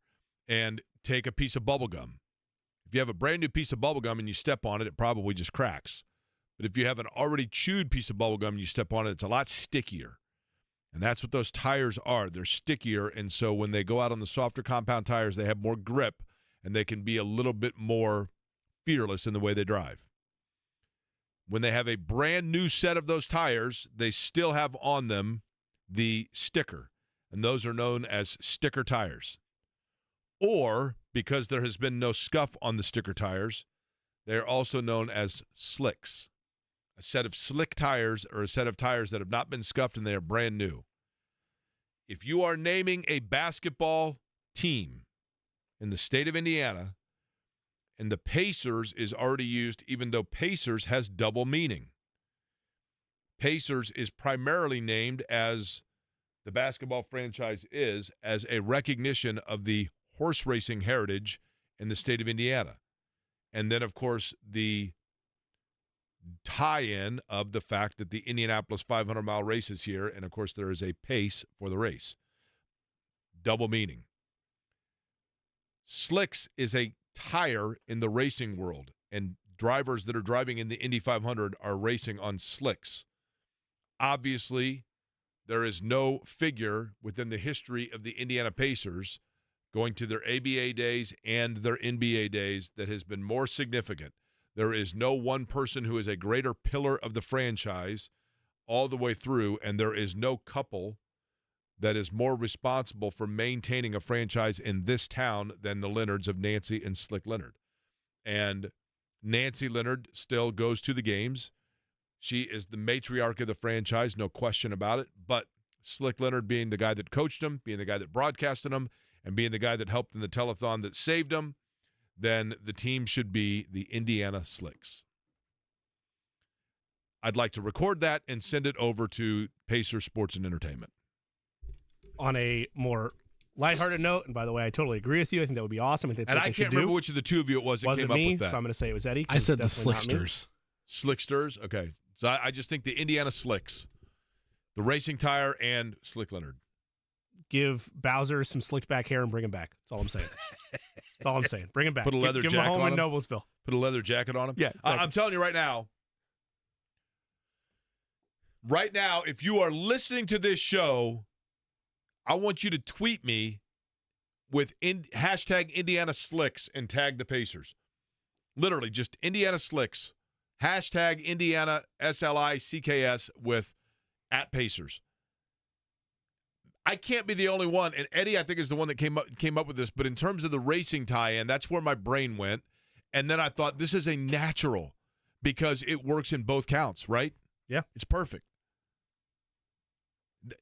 I mean, I got no problem with Mad Ants, but that's named for Matt Anthony Hatter, obviously. Wasn't that his name? No. Matt Anthony Wayne. Sorry. Matt Anthony Hatter would be Alice in Wonderland. Matt Anthony Wayne, who Fort Wayne is named for. That's why they're the Mad Ants. You could still do Mad Ants, even though you're not playing in Fort Wayne anymore. But if they are doing away altogether with it, it's got to be the Slicks. Indiana Slicks makes way too much sense. It even rolls off the tongue. It's slick, right? I have no arguments with it. I wish I had a list of other mascot names that I would deem appropriate in front of me right now that I've concocted late in the night, say around Jake Query hours, so 2 to 4 a.m., but I don't have any of those with me. So, yeah, you have a motif. You have a historical rationale for it. I think it would be met with praise and now here's the other loving thing. it. Yeah, I have nothing. The logo, like Slicks, you have Slicks leaning to the right like it's taking off. Mm-hmm. And then you have the I or the C of the Slicks be a tire. Although it'd have to be a tire going to the right. So maybe the dot, but you have a tire, but also like it makes too much sense, right? I feel like this is one of those, it's going to go down in the annals of Jake Query history of great idea, incredible top shelf thought, and should have happened. And then when they're like the Bearcats, we're going to sit back and be like, what were they doing? Like, we had this whole plan. Jake mapped it all out for you. And yeah, it's the Grizzly Cubs. I'm telling you. It makes way too much. It's kind of like this. The other one that I came up with. And by the way, just so people know, I have trademarked this, so don't try. Okay? You've trademarked the next thing you're sharing, or you've trademarked Slicks? I've trademarked the next thing that I'm sharing. Like legit, like we're not being funny. You have I have a trademark. Or a trademark. I have an actual trademark for the phrase. And it's been a while since I've broken it, but now that the trademark's gone through, I'm going to start, T-shirts, hats, you name it. You ready? Go on. You've heard the phrase, don't mess with Texas, right? Yes. Don't mess with Texas is a phrase that came about during an anti-littering campaign in the 70s. Then you have Virginia is for lovers. You heard that? I have. Virginia is for lovers was an ad campaign that was, like some intern came up with it, right? Take your word for it. In all areas, if you are promoting for people to come and root for the Pacers, if you're trying to convince Pascal Siakam to sign long-term here, if you're trying and falling for the bamboozlement of Amazon pretending like they're going to move like Amazon 3 headquarters or whatever it was, and you are putting out the red carpet to tell them why they should come and move their commerce, their business here. I forgot about that. What a time. Yeah, that was a total scam. With all of that, you ask one simple question. Why not Indiana? Why not Indiana? You say that you're tired of the rat race of Los Angeles and sitting in 6-hour traffic to go 20 miles? You're thinking about moving? Why not Indiana?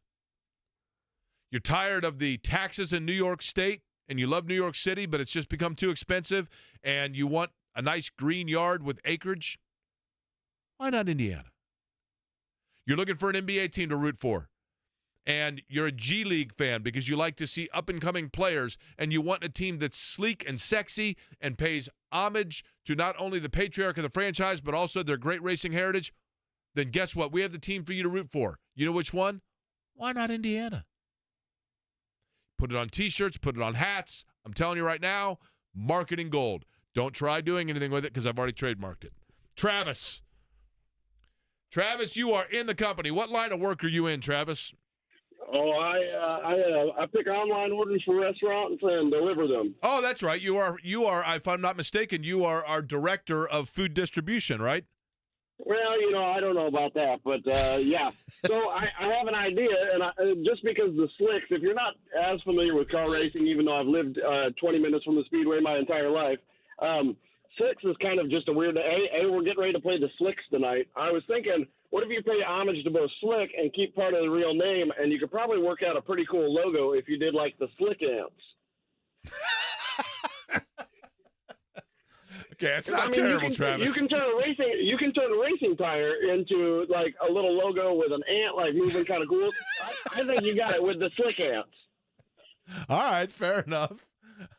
I'll give you some credit. There's a reason, Travis, why you're the director of distribution and not marketing. But I do kind of like it, actually. Does it work the other way if it's the Mad Slicks? Here's the thing. It sounds weird, but then once you do it and people hear it, they'd be like, yeah, okay, I got it, right? Does it work the other way if it's the Mad Slicks? I don't think so. I don't think that works as well. Slick was never mad. Correct, That's the problem. right, exactly. So Come on now, baby. Slick hand's the only way you can do it. That's right. I've had Slick got in a few fights in his life.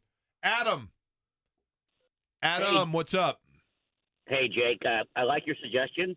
I also want to add out there that there's another tie-in. Noblesville operated a large Firestone tire plant for many, many years, closing, I think. Are you serious? Around 2000. Yeah, absolutely. Oh, Adam, what line of work are you in, Adam? I'm in sales. What do you sell? Software. Okay, so here's the thing, Adam. You are the director of historical research. How's that? Is that cool? I love it. I love it. The director of commerce research. And all the better, Adam. Thank you.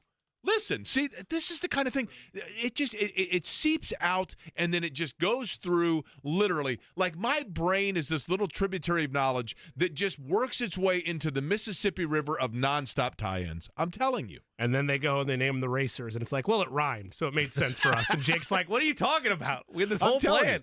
The Slicks is the best. All right, hold on, Darren. Darren, did you have a question about the Slicks or about IndyCar?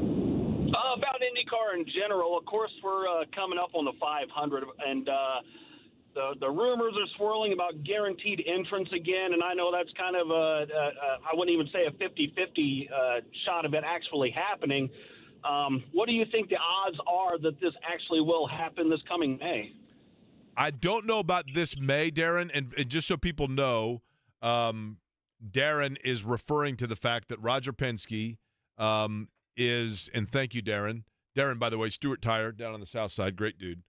Roger Penske has talked about the fact that what he wants to see now is that if you are an entrant into the IndyCar series, that you have an automatic spot in qualifying for the Indianapolis 500. I do think that eventually that's going to happen. I have no inside knowledge on that. And I simply think it because Roger Penske owns the series, and if he wants it, one would think that that's the case, that it's going to happen. But I don't know that it would happen this May because I think there'd be a lot that has to be ironed out, and you already have some one-offs, if you will, that could come in that are going to want to say, like, wait a minute, what's the deal here in terms of we thought it was, just for example, like Cusick with Ryan Reinbold. I mean, if they're not a full-time IndyCar seat, they're like, wait a minute, we put all the money together for an entrant. You didn't tell us now that there's the possibility that we could be bounced, even though there are less than 33, they would get in. But you get what I'm saying, right? I think there are logistics that would have to be worked out. But I do think eventually it's going to happen. Would that get rid of bump day? Well, it depends. I mean, if you have 33 full-time IndyCar entrants, then there's your field. So, but if you have 36 full-time entrants, you would have bump day because you still only take 33. So it just depends on that. I mean, as it is right now, it would be like 27 that are automatically guaranteed, and then you have 6 spots reserved. Traditionalists would throw a hissy. No question about it. And I understand to a great extent. I mean, we could sit here and probably talk from now until May about qualifying and just its overall relevance and buzz and those sorts of things. But I do think eventually it's going to happen, although I don't have anything to base that on other than, I respect that Roger Penske is the owner of the series, and he's been on record of something that is something that he would like to explore. Steven's going to join us at 2. We'll take a couple more calls about Slicks, but we'll do it on the other side. Hey, it's JMV for the best in realty. Mark Dino.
Now, somebody said to me that they think that Slicks sounds like a 1911 Indiana baseball team. Hell yeah.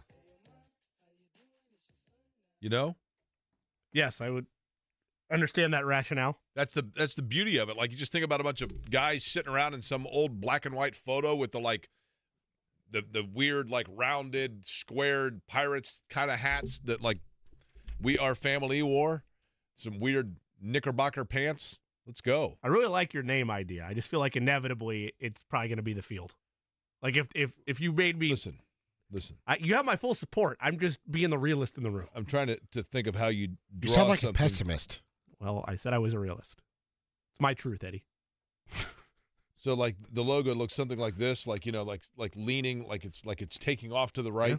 Yeah. Put it up to the camera so they can see that. Well, and then you can see the rest of my doodles on here. I got phone numbers written down for Holder, I think. Okay. You need some smoke from the back. I mean, like I'm not an artist, right? Like, I'm not a graphic designer. Need some smoke coming off the S as it takes off. Yeah, right? I mean, I'm telling you, Slicks, it works, right? Yes, it does.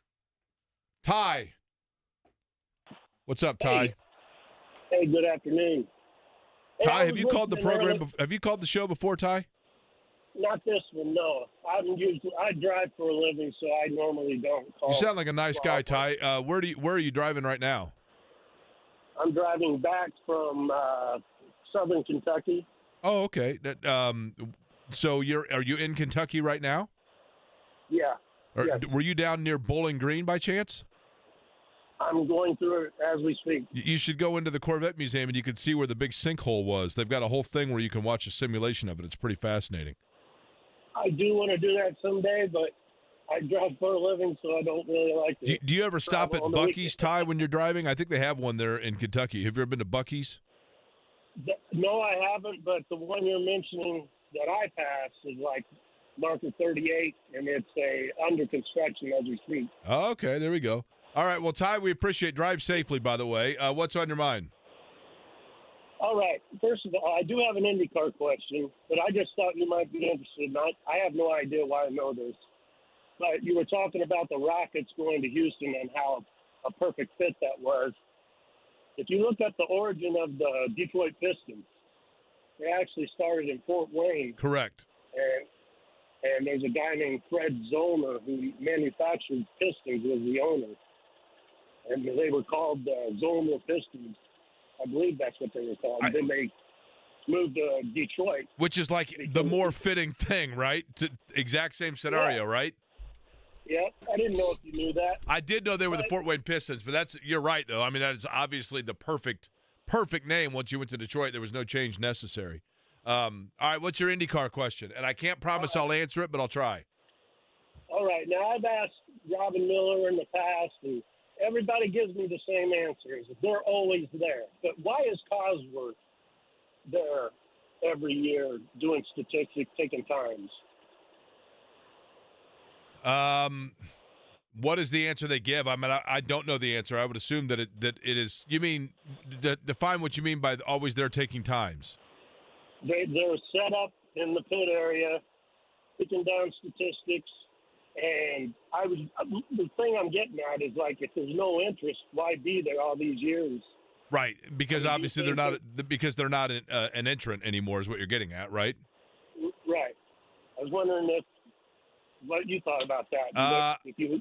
What answer did they give? Because there were years where, and I apologize, Ty, and the fact that my years kind of run together after a while, but there have been years where Cosworth has actually been a contributor or in terms of engines or telemetry behind the scenes in partnership with different manufacturers, and I can't remember which one it is at this time, but what answer did Robin, for example, give you? That or they are there just in case they ever decide with the Ilmore or whatever it might be to come back into the mix? Well, I didn't get an answer from Robin. He just said they're always there, and someone pulled him away. And he had to go speak with that person. So. You know what? I'll actually – I was just wondering. That's a good question, Ty. I'll ask. I mean, my guess would be that they actually – because you would be surprised. Some of the different corporations that are involved – I'd have to look at my media guide to be quite truthful. But there are those that are that may not have an actual entrant or may not be an engine manufacturer, but it doesn't mean that they don't have an actual invested interest in terms of a partnership in other areas where they are providing information or telemetry or scoring or timing for the league itself. And I'd have to look at that. That's a very good question because they obviously have not run there for a while, although they have worked in partnership with the Ilmor engine and other things over the course of the years. Stephen Holder, by the way, is going to join us, and he's going to do it next. The Ride with JMV.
Here you go.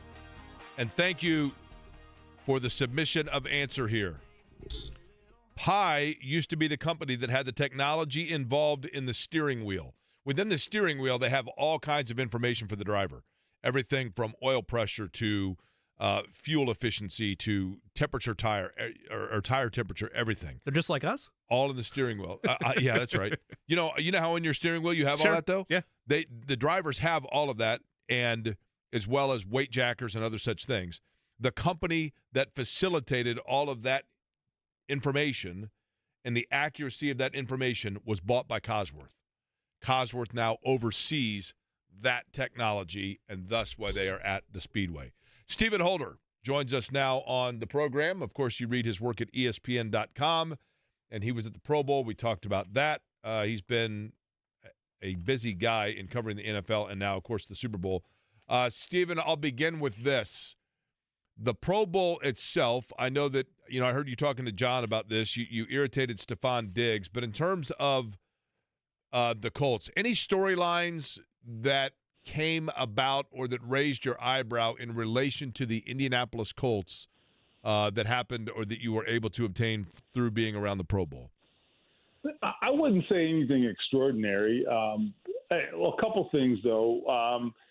I did talk to Quentin Nelson a bit, and one thing he shared is that, and DeForest Buckner, too, actually, so the both of them, the one thing they had in common is that they both physically feel pretty good going into this offseason.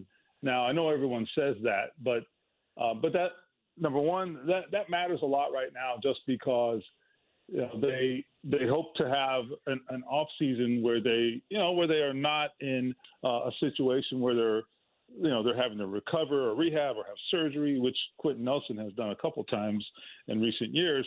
So they feel like that positions them to kind of have a better offseason and going into next offseason in a better position to succeed. The other thing I would say is I did have a chat with Gardner Minshew. We know he's a free agent this coming offseason. So I will have a story on this at some point. But basically, the big takeaway I thought was that he's not going to obsess over what happens next. He doesn't want to do that, and he isn't ruling out anything right now. He's going to kind of let this play out and see what happens. So he didn't commit to coming back or not coming back or looking for a starting job elsewhere. He really was very nonspecific, but that was intentional. He wants to kind of let things play out. And his point was, last year, he said the way he approached it, it ended up, he didn't know at the time, he says, I ended up in the best place. And it was Indy. Now, unfortunate circumstances created that situation where Richardson got hurt, but ultimately, on a personal level, it worked out for Gardner Minshew. So, I think there was a lesson learned there, was to kind of just, let things play out and, it'll work out for the best. By the way, Stephen, right now, while you were talking, Eddie, go ahead and hit it. This breaking news, Stephen Holder on X, also known as Twitter, from Jim Irsay, quote, on the mend, grateful for all the messages of love and support, end quote. I see that. Stephen, your reaction? It's hard to know what it all means. I hope that's the case. I don't know. I think it's hard to know exactly what it means without any follow-up details or any additional details. I'll be interested, I should say, to learn more about what we're talking about here. It's the first semi-positive thing we've heard in, think about a month. That's a long time. Very long time. And I will say this too, as of my last, real conversations with people about his circumstance, I would say within the last 10 days or so, there was not any positive news at that point. So this is definitely much different than everything I've heard very recently, and even more recently, I should say, than the last 10 days. There was another conversation that we at ESPN have had more recently that was very concerning. So this is good. This is good. Do you believe, Stephen, and look, feel free to decline, right, when I ask a question and just say it. But do you think that tweet came from Jim Irsay? I don't know. I really don't. I cannot answer that question. Let me put it this way. Are there other people with access to his Twitter account? Yes. That's all I can say. I don't know the answer beyond that. Yes. With that, Stephen, and I want to kind of tread lightly to protect, I guess, both of us, right? I mean, I'm not trying to put you in a bad spot. But I think now that that's out there, we can shed light here. Yeah. And I will let you either put as much sprinkle on top of this as you'd like, or simply pass the dish on to and we'll move on. But like most of us in Indianapolis, we have, and I don't want to speak for you, Stephen, but I know that I have heard countless numbers of rumors, from worst case scenario to not as bad, but more often than not, the rumors about Jim Irsay have been of very bad scenarios about his health and his status and his condition, I guess is the best way of saying it. Correct. And there was never anything to refute those reports, including from just in talking to people from the Colts. While they were not defiant by any stretch of the imagination, they didn't confirm nor deny the situations that were floating around the city of Indianapolis. And the one thing that I had recently heard was that he was, in fact, in very dangerous territory, but it was dangerous territory that was the result of a practice or a procedure done for him that was medically observed, and therefore the situation wasn't as dire as one would assume because it was under watchful eye the entire time. That's all pretty vague, I realize. With HIPAA, it becomes more and more difficult, and there is also obviously the understanding and the respect of one's personal medical situation. But to your point, that is probably the first leak or sign or glimpse of positivity that we have gotten probably since just before Christmas. Would you agree with all of that? Yeah, absolutely. I would also say, without going further than I should, I'll just say that there have been varying degrees of I don't even think rumor is the right word, because I think some of this is people in position to know, and those are they may be classified as rumors, but there's also some actual knowledge behind some of what has been said too. You know what I mean? It's not like just some of this. There's the telephone game, right? That does happen in my business, and you know how that goes, right? We get a lot of that. That's why we don't repeat a majority of the things that we hear, because we don't know who said to who what, and if we're just hearsay and all that, right? However, people in position to have some idea of what is happening, none of those people have expressed anything of a positive of a positive variety about what was happening with him. And in fact, as you said, I had heard some very, very, very concerning things about Jim Irsay's health. Without going into specifics, because I don't know if the specifics are true. I'm just telling you broadly, I heard some very concerning things. And I hope none of them are true. But I also know that there was a great deal of concern about his health from the parties who actually know the details. Let's put it that way. They may not have shared all those details, but I know enough to know that there was great concern and has been great concern about him. Doesn't mean this is going to end in some sort of unfortunate way. All I'm saying is that part is true. So hopefully this is a turn in the opposite direction. Yes. I know this is very confusing, I'm sure, for people listening out there. It's just a really difficult thing to discuss, because we don't want to ever speculate about someone's medical condition. This is a wildly irresponsible thing to do, right? But we can say that there's concern about someone without getting into well, he's got this or he's got that happening or this is happening, because that's irresponsible. But I do think it's fair to say there has been great concern about his status. Yes. Well, yeah, I mean, and for those that don't know, there's layers to doing your job as a journalist and a reporter and not being reckless and confirming things, especially when it comes to somebody's health. So I think we get that. I appreciate the open transparency there with that, Steven, and I think the listening audience does too. When you look at his, in a normal year for the Colts, they could hold a press conference at any point in time. But if we're zooming out and looking at where this thing trends and when we might hear from the Colts again, would that be the lead up to the combine? Is that the lead up to the draft? Like, when would be the next availability setup in your mind that was not, hey, there's a press conference going on at West 56? Right.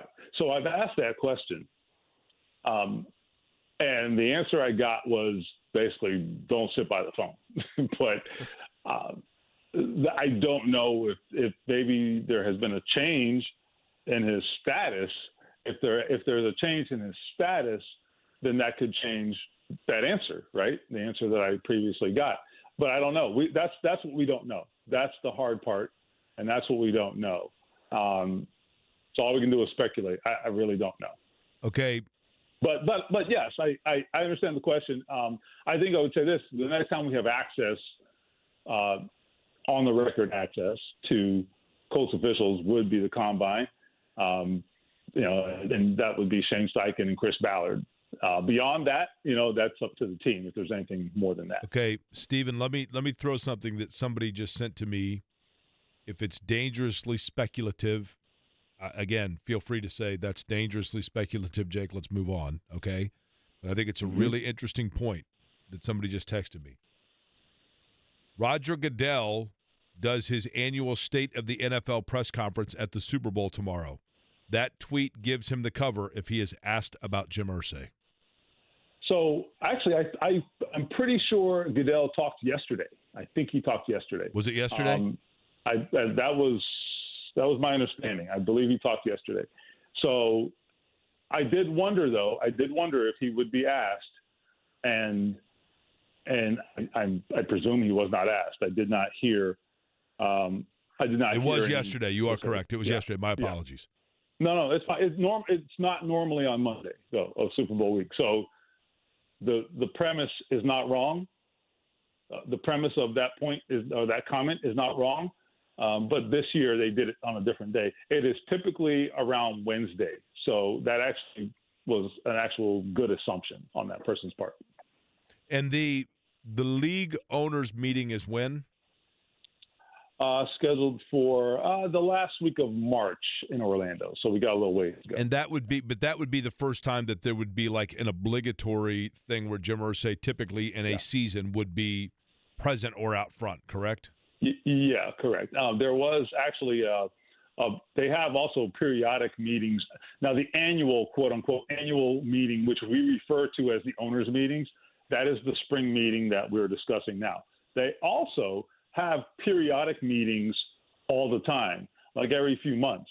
The last one, I believe, was in early December, and we had heard some things about maybe how he was doing, and I actually had colleagues who were at those meetings look for Jim Irsay and did not see him, because on the basis of having heard that maybe something was wrong with him. Never saw him. So I think he also missed that one. And we know now, obviously, that coincided with the event that's already been reported, the apparent, we think, overdose that happened at his home in early December. Stephen Holder's our guest from ESPN.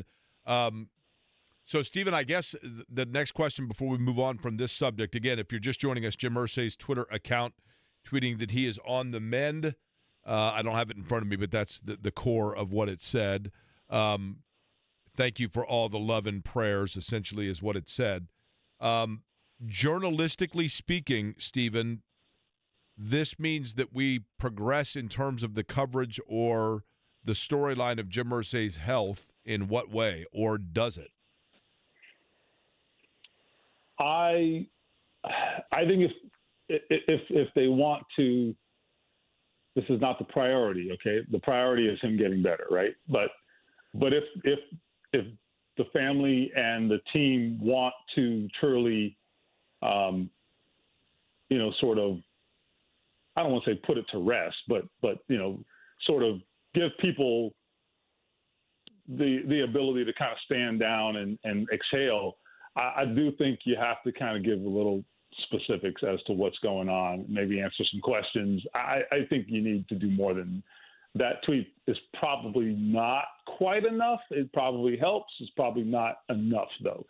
Now, again, they can handle this however they wish. It is totally reasonable to handle this from the standpoint of, well, we want privacy, respect our privacy, like all that. That's totally fine. All I'm saying is it may or may not be enough to it may or may not be enough to to call the dogs off, I guess, not to be flippant, but I hope that makes sense.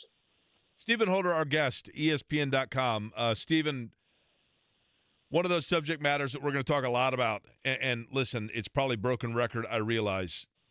Do you envision any scenario where Michael Pittman is not retained by Indianapolis? Yeah, I mean, the scenario would be that it was just an absolute disaster of a negotiation, and they just can't come to terms or something like that. But even then, I presume they'd franchise him. So the odds of Michael Pittman not being here in 2024, my estimation, are pretty minimal, I think. Is there anything that they could have learned from the Jonathan Taylor saga, or is that more chalked up to Jonathan Taylor's representation? No, I don't think I don't think Taylor's representation really had anything to do with it. I mean, I think ultimately what these things really come down to is, I've said this a number of times, and it is hard to remember sometimes because players sometimes take the back seat and the agents, end up, being willing to be the bad guy. But ultimately, agents work for players. They absolutely work for the player. And in that particular instance, Jonathan Taylor was absolutely fully on board with everything that was said and done, 100%. Nothing happened without his understanding, his knowledge, his approval, etc. 100%. I know that because I talked to Jonathan Taylor throughout that process, whether people realize that or not, right? So when I say source, I ain't screwing around. If I say source, trust me, the source is probably someone very, very close to the person, if not the person themselves. Anyway, now, as it relates to Michael Pittman, I think the same kind of applies here. Like, Michael Pittman is very smart. He is very attuned to this stuff. Second-generation NFL player. He gets the business.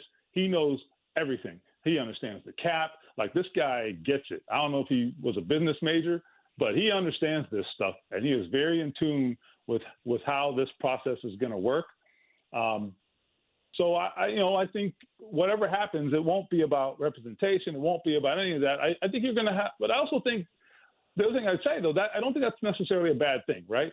That might sound like a guy who's going to be a hard negotiator, who's going to maybe put you through the ringer in terms of what he wants and how. I would actually argue Michael Pittman is the type of player you might actually want to negotiate with or prefer to negotiate with. And here is why. Because for him, it is somewhat emotional, certainly, right? Because you're talking about your money. At the same time, he understands the business of it. So it's a little less emotional. Sometimes these things get very emotional for players, and I get it. I absolutely get it. For Michael Pittman, he's very pragmatic. He understands, like, okay, they're going to do this, and this is why, and I get it, and it's fine. Like, he gets it. He understands it. And so he's not going into this thing expecting them to roll out a red carpet and it's going to be all flowers and dandelions. No, he gets it. He understands that, all right, this is going to be a situation where it's, acrimonious, and it is what it is, right? And I actually think I might prefer as an organization to deal with a player like that because it's business.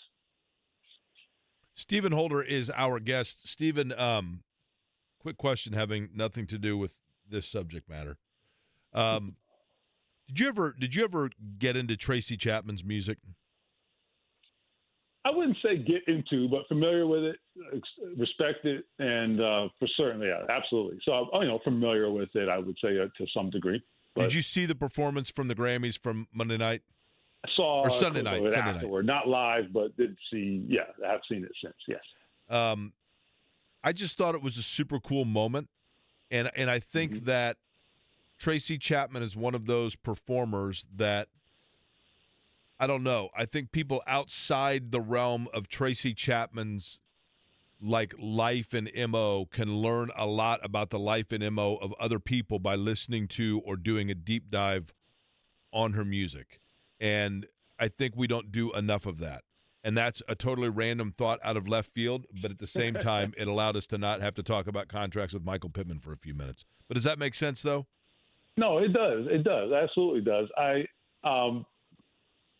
mean, I'm perfectly happy to talk about Michael Pittman, but I'm actually fine changing the subject too if you want. It's all good. It's all good. I do get it though. I do get where you're going with that. So that song is the only one by her you know, though, right? Or give me one reason would be the other one, right? I'm not. I can't say I should. I think it's one of those things. I don't know what this says about me, but she's one of those artists. Like if I hear the song, I probably know the song, but I don't know it. Does that make sense? Well, the thing I think's odd about her is she, and I mean this in a good way towards her, but Tracy Chapman to me was always fascinating because she was like this, like kind of next level, like in this high aura of musicians, of like not legendary status, but close to it. But yet I've never met anybody that's like a diehard fan of Tracy Chapman, right? And like she hasn't toured in 15 years. But everyone knows of her, though, right? She just endures, and she's still there. Just keeps kicking. That's actually a very good point, right? Like, is there a Tracy Chapman fan club on Reddit? You know, is there a board? Like, what do they call that? Subreddit? Totally. She hasn't toured in 15 years, right? You know, no, you're right. You're absolutely right. And also no one doesn't like her, right? You know. Like, who doesn't like her? Even if you're not a fan, if you don't know her music, you're like, oh, yeah, she's cool, you know? So, I mean, that probably says something about you. That means you cross all kinds of boundaries. You cross social boundaries.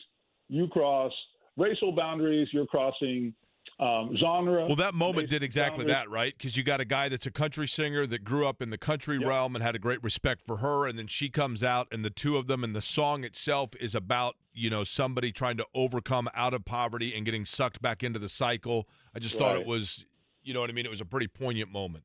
Yeah, and I think, listen, I wish we had more of those sort of, you know, boundary breaking type situations in our society today. We might be better off for it, to be honest with you. Hey, Stephen, I don't know where things stand with this, and so my apologies, because I probably should have looked this up.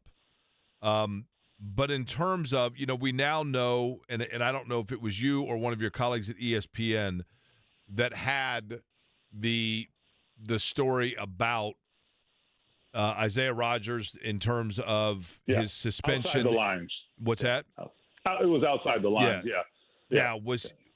And I apologize for asking this, was he officially released by the Colts, or was he simply on suspension and therefore no release would have taken place yet? No. He was released and actually is technically under contract with the Eagles, who signed him. Now he's still suspended, is why that's not as clear. So you can sign a contract, you can be cut, you can sign a contract, all while you are suspended. And that's what happened with him. So the Colts released him after the suspension was handed down. He was then at some point, not immediately, but later on, sometime later, was signed by the Eagles. Presumably they haven't paid him a dime because he's suspended. So he's on paper a member of the Philadelphia Eagles, but he'll still have to go to training camp and make the team and all of those things. So none of that is a certainty, but he has a place to go come August at least. Stephen, you covered the Pro Bowl. For you, the game, I think we can all agree, not great. But the skills, the mini games, I enjoyed those a ton. Jake laughed at me. Are you an ally? Are you an enemy to me there? They were fun for what they were. I enjoyed the skills games. Listen, I want to tell you something, man. Look, I get it. The whole thing is a complete, like, somewhat of a mockery. I get it. I get it, right? But first of all, this is completely harmless, okay? It's such a harmless thing. I was in that stadium on Sunday. Well, there were skills Thursday night. That's not open to the public. They did have, like, some boys and girls clubs there and stuff, you know, and some of the local high school teams came, and, like, they were into it. Like, the players interacted with them, and it was kind of cool. Like, if I was those kids, I would have absolutely had the time of my life. And then I went to the stadium on Sunday for the actual game. First of all, there are 50,000 people there, and I'm like, why? Some of whom came from, like, long distance. People paid money. I was stunned at how packed that stadium was. But whatever. Okay, so that's the thing. Now that's the reality. Now here's the thing: they're doing the move to change thing, was it? Maybe like the sort of obstacle course relay race thing they did, which I'm not gonna lie, it was kind of fun. It was like 2 minutes long, and like you're kind of into it. It was actually fun, and the stadium is roaring. I get it. It's the most ridiculous thing. I get it. I'm sitting there like, man, I've been doing this for 25 years, and this is what it led me to. But I was said to my colleague sitting next to me, I said, you know what? If I had kids that were like young and like were into the NFL, I would bring them to this. It'd be a good, fun afternoon. And that's what people did. They brought their kids. They had a good time. And it's like good, harmless fun. The players actually like were into it at the end. You know, they don't want to lose, even if there's nothing on the line. And there was, I guess, $80,000 on the line a piece, which is not nothing. So I say this, look, it really doesn't, there's no downside to doing it, I guess is what I'm saying. You know, there's literally no downside to doing it. At least guys are showing up now, and they're not like making a joke out of the game by not even trying like they did with the tackle version. So anyway, I say, let's just do it, and it's harmless, and there's no reason not to. Yeah, I can't tell if you're an ally or not, but at the very least, you didn't laugh, and I'm a child at heart. He's Stephen Holder, covers the Colts for ESPN. You can follow him on Twitter at HolderSteven. Always appreciate catching up. We'll talk to you next week. All right, guys. See you. Interesting stuff in regards to the Jim Irsay tweet, for sure. And I have a feeling that here's one thing that drives me nuts, though.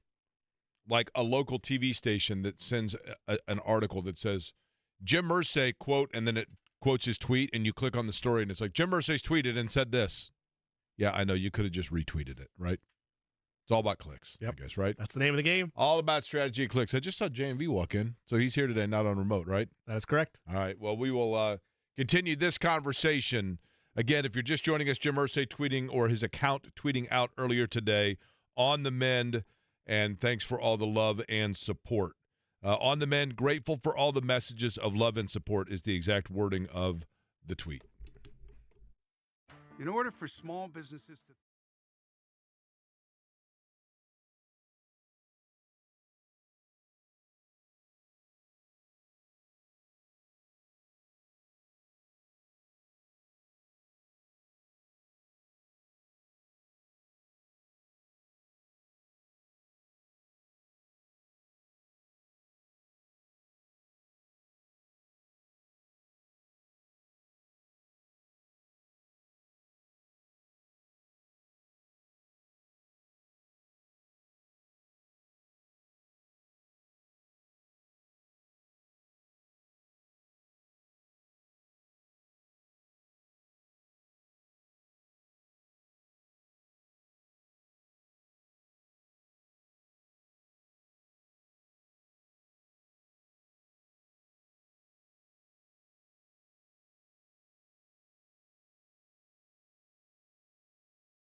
23 minutes before the top of the hour, J&B taking over for us, obviously, and carrying you home here on a Tuesday on Corey Company. Now, my understanding was, can you contour your neck around to look? The forecast was that it was supposed to be sunny by 3 o'clock. Do we know yet? Can you guys tell? I see a non-transparent window there that's not giving any hints to me for what's going on. So maybe the sunshine is the fact that there is that is good news. I mean, the Jim Irsay tweet, again. I tried looking at weather cams yesterday. They wouldn't load, so it was about as useful as trying to look out the window. Well, hold on. Now, do we have one here? Do we have a weather cam for the station, for IBC? It would show us, right? The reality is this. Either way, whether that tweet came from Jim Irsay himself or from representatives of the Colts on behalf of Jim Irsay, clearly if some of the things that have been said about Jim Irsay were accurate, you would think that they would not send that out. I will simply say it that way. Easiest way to say it, right? Yeah. I mean, and Hey, Jake, I can confirm the sun is out. Hell yeah, let's go. I feel like for a lot of people that are, and it's the line of what matters more, privacy versus being a public figure, and I go back and forth with that. Like, I feel like you are entitled to, regardless, every human being should have a right to privacy, but I feel like if there's a picture attached with that tweet, maybe it makes you feel even better than you do with just the one ray of positivity here. The reality is this. Jim Irsay is a beloved figure.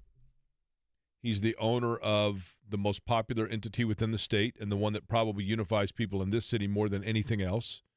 He is publicly subsidized, and one could make the argument that that public subsidy necessitates for the general public to know of his status or his well-being.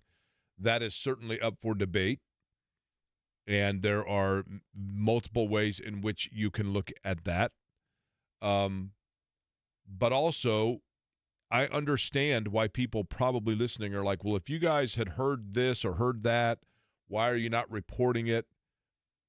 There are multiple reasons for that. HIPAA changes a lot of things in terms of one's privacy.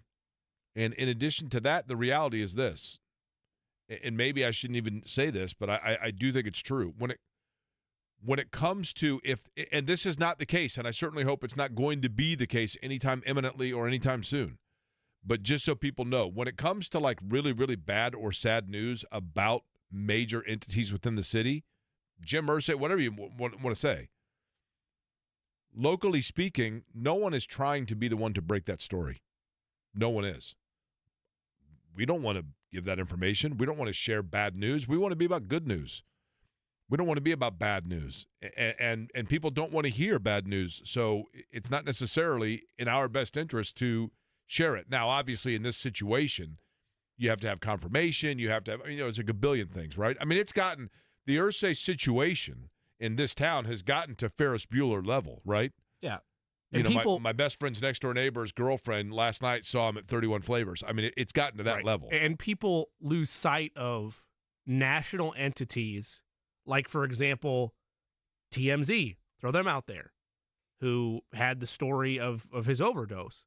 And they were able to gather those, and they have monetary means, and TMZ is known for paying for things, but they can afford to be wrong because they have credibility because of every story they've broken, and they're a national outlet. Local journalism matters so much, the heartbeat of communities, that if you don't vet everything, especially when it comes to life or death, your credibility's gone. It's over. Oh, weren't you the guy that was wrong about the Colts owner? Like, you want that attached to Right. But Okay, nobody does. Here's the thing. I'd like for this person to call in. It would be nice if the media would at least report honest news. I call in right now, 239-1070. I've got the number right here in the text. We should call them. And what have we reported that's dishonest? Honestly, what have we said in any of this that's dishonest? I would welcome you to call in on that. Yeah. I mean, you're damned if you do and you're damned if you don't is the hard part, right? Yes, in today's society, that's it. Because everybody has an agenda, and There's an ongoing war against the media and against truth. And again, you get lost in it. To good reporters, to good media members, facts still matter. And you can't just go into the ether with. You also have to get into, in this situation, you got to be very, very, you're still talking about a human being with a family here. I mean, you got to be, we're not going to go on the air and talk about innuendo. You're not breaking a rumor. trade. You're not breaking a trade that happened that like, oh man, I got this scoop. No, you're talking about life and death. Correct. In just the whole journey itself. I mean, when you're talking about, no matter who it is, it just becomes a challenge because of the laws, understandably and rightly so, that are in place to protect one's privacy. Right. I mean, it absolutely, you know what I mean? Generally speaking, regardless of who it is, you have to be careful. And I get people's frustration because it's a public figure, but at the same time, everything's delicate. Everything's delicate. We'll switch gears here and lighten the mood for the sunshine outside with my man Steve and Brenda. And Steve, here's the thing. I can tell you right now what got your Kansas City Chiefs and Jimmy's Kansas City Chiefs to the Super Bowl. I know what the secret ingredient is. You ready? Let's hear it, buddy. You, Steve, are the proud father and owner of the world's greatest, well, I mean, not named Joey and Kobe, the world's greatest rescue dog, Milton, right? Correct. I'd like to think that I'm kind of an honorary godfather of Milton, if you will, okay? I think so. Well, yeah, that's fair enough. Milton, as you know, Milton was a dog that was out trying to get adopted, and you found out that Milton actually had been in public to be adopted prior to when you met Milton, and that Milton kind of acted up a little bit because Milton knew that you guys were coming the next day, and therefore he was waiting his turn to go to your home, correct? That's correct. Absolutely correct. Milton is the greatest dog ever. And at the beginning of the football season, I think it was, Shannon and I were at Metazoa one night having a beer, which is an animal, very pet-friendly place, and they were selling little like handkerchiefs and scarves for dogs, and they had a Kansas City Chiefs one. And I said to Shannon, I got to buy this for Milton because Milton's dad, Steve, is a diehard Chiefs fan, Kansas City Steve. So Milton has proudly been wearing his finest Kansas City Chiefs suit during the playoffs, and Steve, that's what sent him over the top, right? That sounds fair enough, sir. All right, now, are you going to the Super Bowl? No, I wish I would. I love Vegas, but no. Yeah, you guys were just in Vegas, right? Yes. Okay, so, Steve, give me your thoughts. Give me your prediction. Give me your thoughts on the Super Bowl, and are you worried about the San Francisco? Matter of fact, the last time these two teams played in the Super Bowl, I watched it at your place. Yes. That was high scoring up there. Are you worried? Chiefs 35, 49ers 21. Oh, man, that's a score I like, Steve. That's a comfortable score right there. 4 sacks and a 4 stumble. All right. I like that. Now, Steve, let me ask you this. If the football gods come to you and they say, Steve, here's the deal. We're gonna let the Chiefs win this game, but Taylor Swift gets to raise the Lombardi Trophy on the podium postgame. Are you cool with that? I'm totally fine with that. Are you wearing Chiefs gear right now, Steve? Well, I'm going to work, so I got my work stuff on. Not to milk, but I do have Kansas City Chiefs underwear on. There you go. There you go.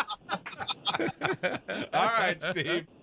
Well, Steve, I'll tell you what. We want you to call in on Monday after the Super Bowl. Steve is the best, man. He's awesome. Steve and Brenda are the best. I didn't realize I had forgotten that you'd made that purchase. I'd lost that story to the sands of time. It's pretty cool.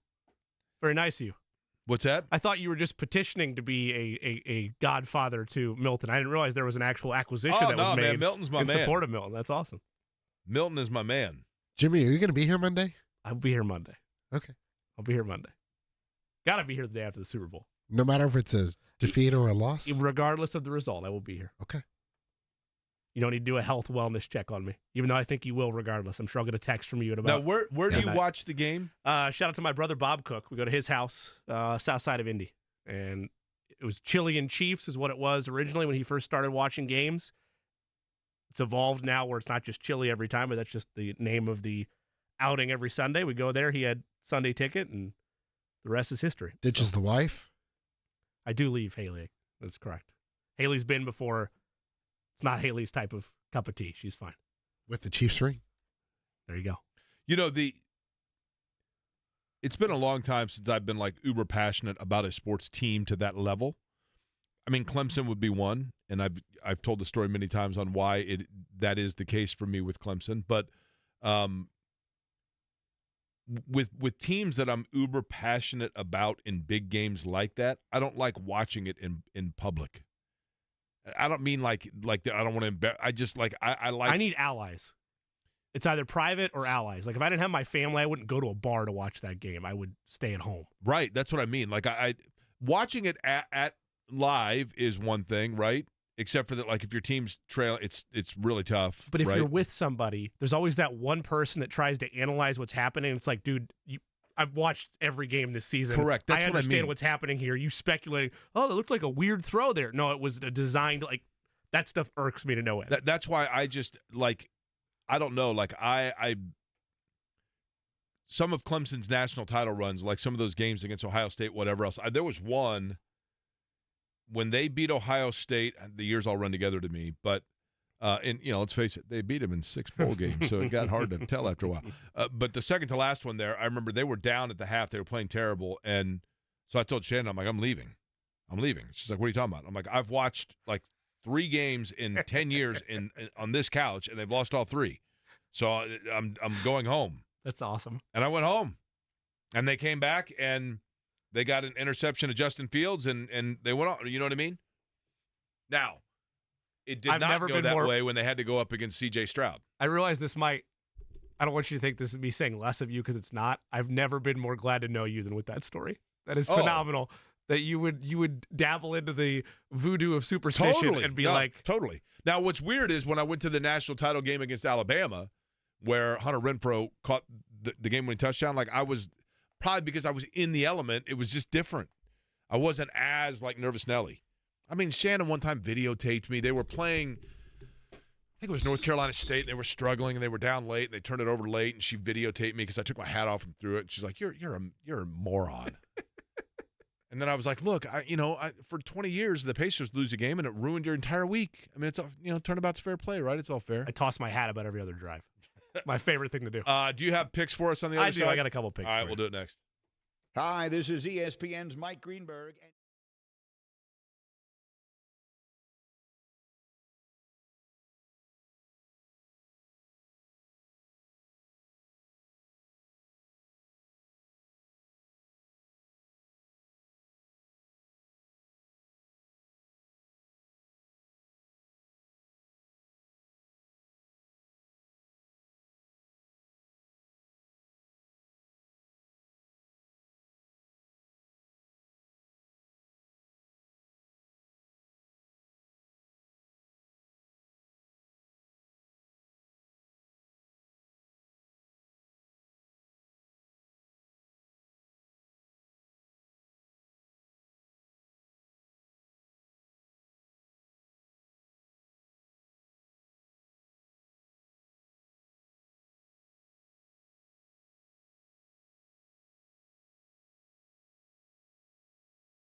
way. This is how I win. Today's plays of the day, a mix of college hoops and the NBA. Lay the 5.5 on the Ohio State Buckeyes. They welcome in the Indiana Hoosiers tonight in Columbus. Scoop the 15. Butler 15-point dogs on the road against UConn. I think they'll cover that number. Last one for you. Tyrese Halliburton, this is the lowest it's been in quite some time. Points plus assists over 20.5. He hits that number tonight. Looks like some more minutes will head his way. Eddie, do you have anything? Nothing from Eddie. Those are your plays of the day. Okay, here's your over-under. Hours of sleep that I will get tonight knowing that I have to give blood in the morning. 2.5 is the over-under. It's probably pretty close. How much blood do you give? Like a quarter? I don't look. Quarter tank? I here's the thing. I've got to give from Mottman for my cardiology annual, but I have a physical in like 3 weeks, and I'm like, can you guys match wits so that I don't have to do this once? Yeah. So I think it's a couple of tubes worth. I don't know. Remember back in high school, John, people would be like, dude, if you give blood for the senior blood drive and then go to concert that night, you can get wasted on one beer. Oh, hell yeah, man. Exactly. Well, and trying to get money.